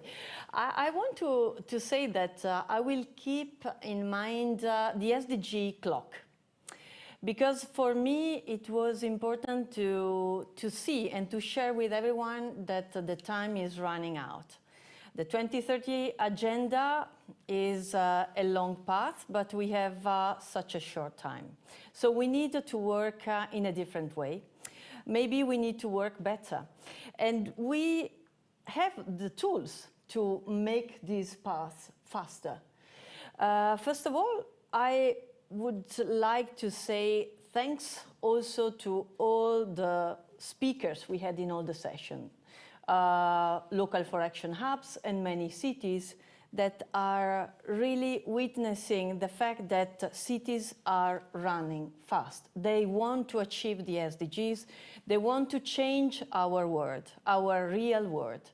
And we are going to try to summarize those efforts and to make one unique movement. Tomorrow we will have another session for local for action hubs because they are real laboratories on the SDGs and they can be really experienced enough to help the other cities to accelerate this movement that we are going to push all together to reach our targets sooner as possible. But also we have another dimension that was cross-cutting all the session, that is this innovation. And it's really difficult to talk about metaverse and new virtual world because we are not experienced enough. But I feel that we need to take it into account because we need to govern this process. We need to have the cities at the center of this process, and we need to think in advance because we don't want to have another world, the virtual one, with inequalities, with no sustainable development and so on. So we need to work right now to make this reality something that is in line with the 2030 agenda, that can bring the voice of the ones that are invisible in the real world, because we don't want any more inequalities. We want the care. And we have right now in the real world this experience of how things must be changed, how we need to flip the script coming from the negative experience, but changing to a positive, new world. So let's stay tuned and let's think about this, because we cannot leave to others to build this new reality. We need to have the mayors, our local for action hubs, our people that are working with us, the third sector, the academia, the private sector, all together co-creating this new world with our experience of the 2030 agenda. We can make the virtual world maybe a reality for the people that need to have a good space with a human being at the center of this reality. So I think we have a lot to do in the real and the virtual world. So we have a double, things to think about. But yeah, what we wanted to express with this edition is that we are not stuck in the past. We are running, we are moving, we are a movement of cities, of mayors, of politicians, linked to the citizens, linked to all the actors that can share our values. And we want to bring these new ethics everywhere in the real world, but also in the other dimension that right now we don't know very well, but we need to build, to co-create together. So I think that flipping the script is an exercise that we need to do daily. We will work on this, and we will train, as usual, our mayors to join us in this movement. But our constituency has a lot to do right now to bring a better future for everyone. So I hope that we will meet again soon, not waiting 1 year, but working in the Local for Action Hub, working with Venice City Solution and in the other meetings that we will find in our path in coming months. And for sure, we will wait for you again for the new edition of Venice City Solution, because we are a laboratory. We want to make the difference. We want to build concrete solutions that can be useful all over the world, with the co-creation of all the stakeholders that are joining us in this fantastic travel. So let me thank all the partners that are UNDP, UCLG, UN Habitat, UN Action Campaign, but all the mayors, the technicians, the employees, the citizens, all the researchers that were joining us, because with them we can team build the new edition and new concrete activities also with Venice City Solutions. So thank you so much. And guys, if you want to add something, see you soon, stay tuned and join us. Thank you.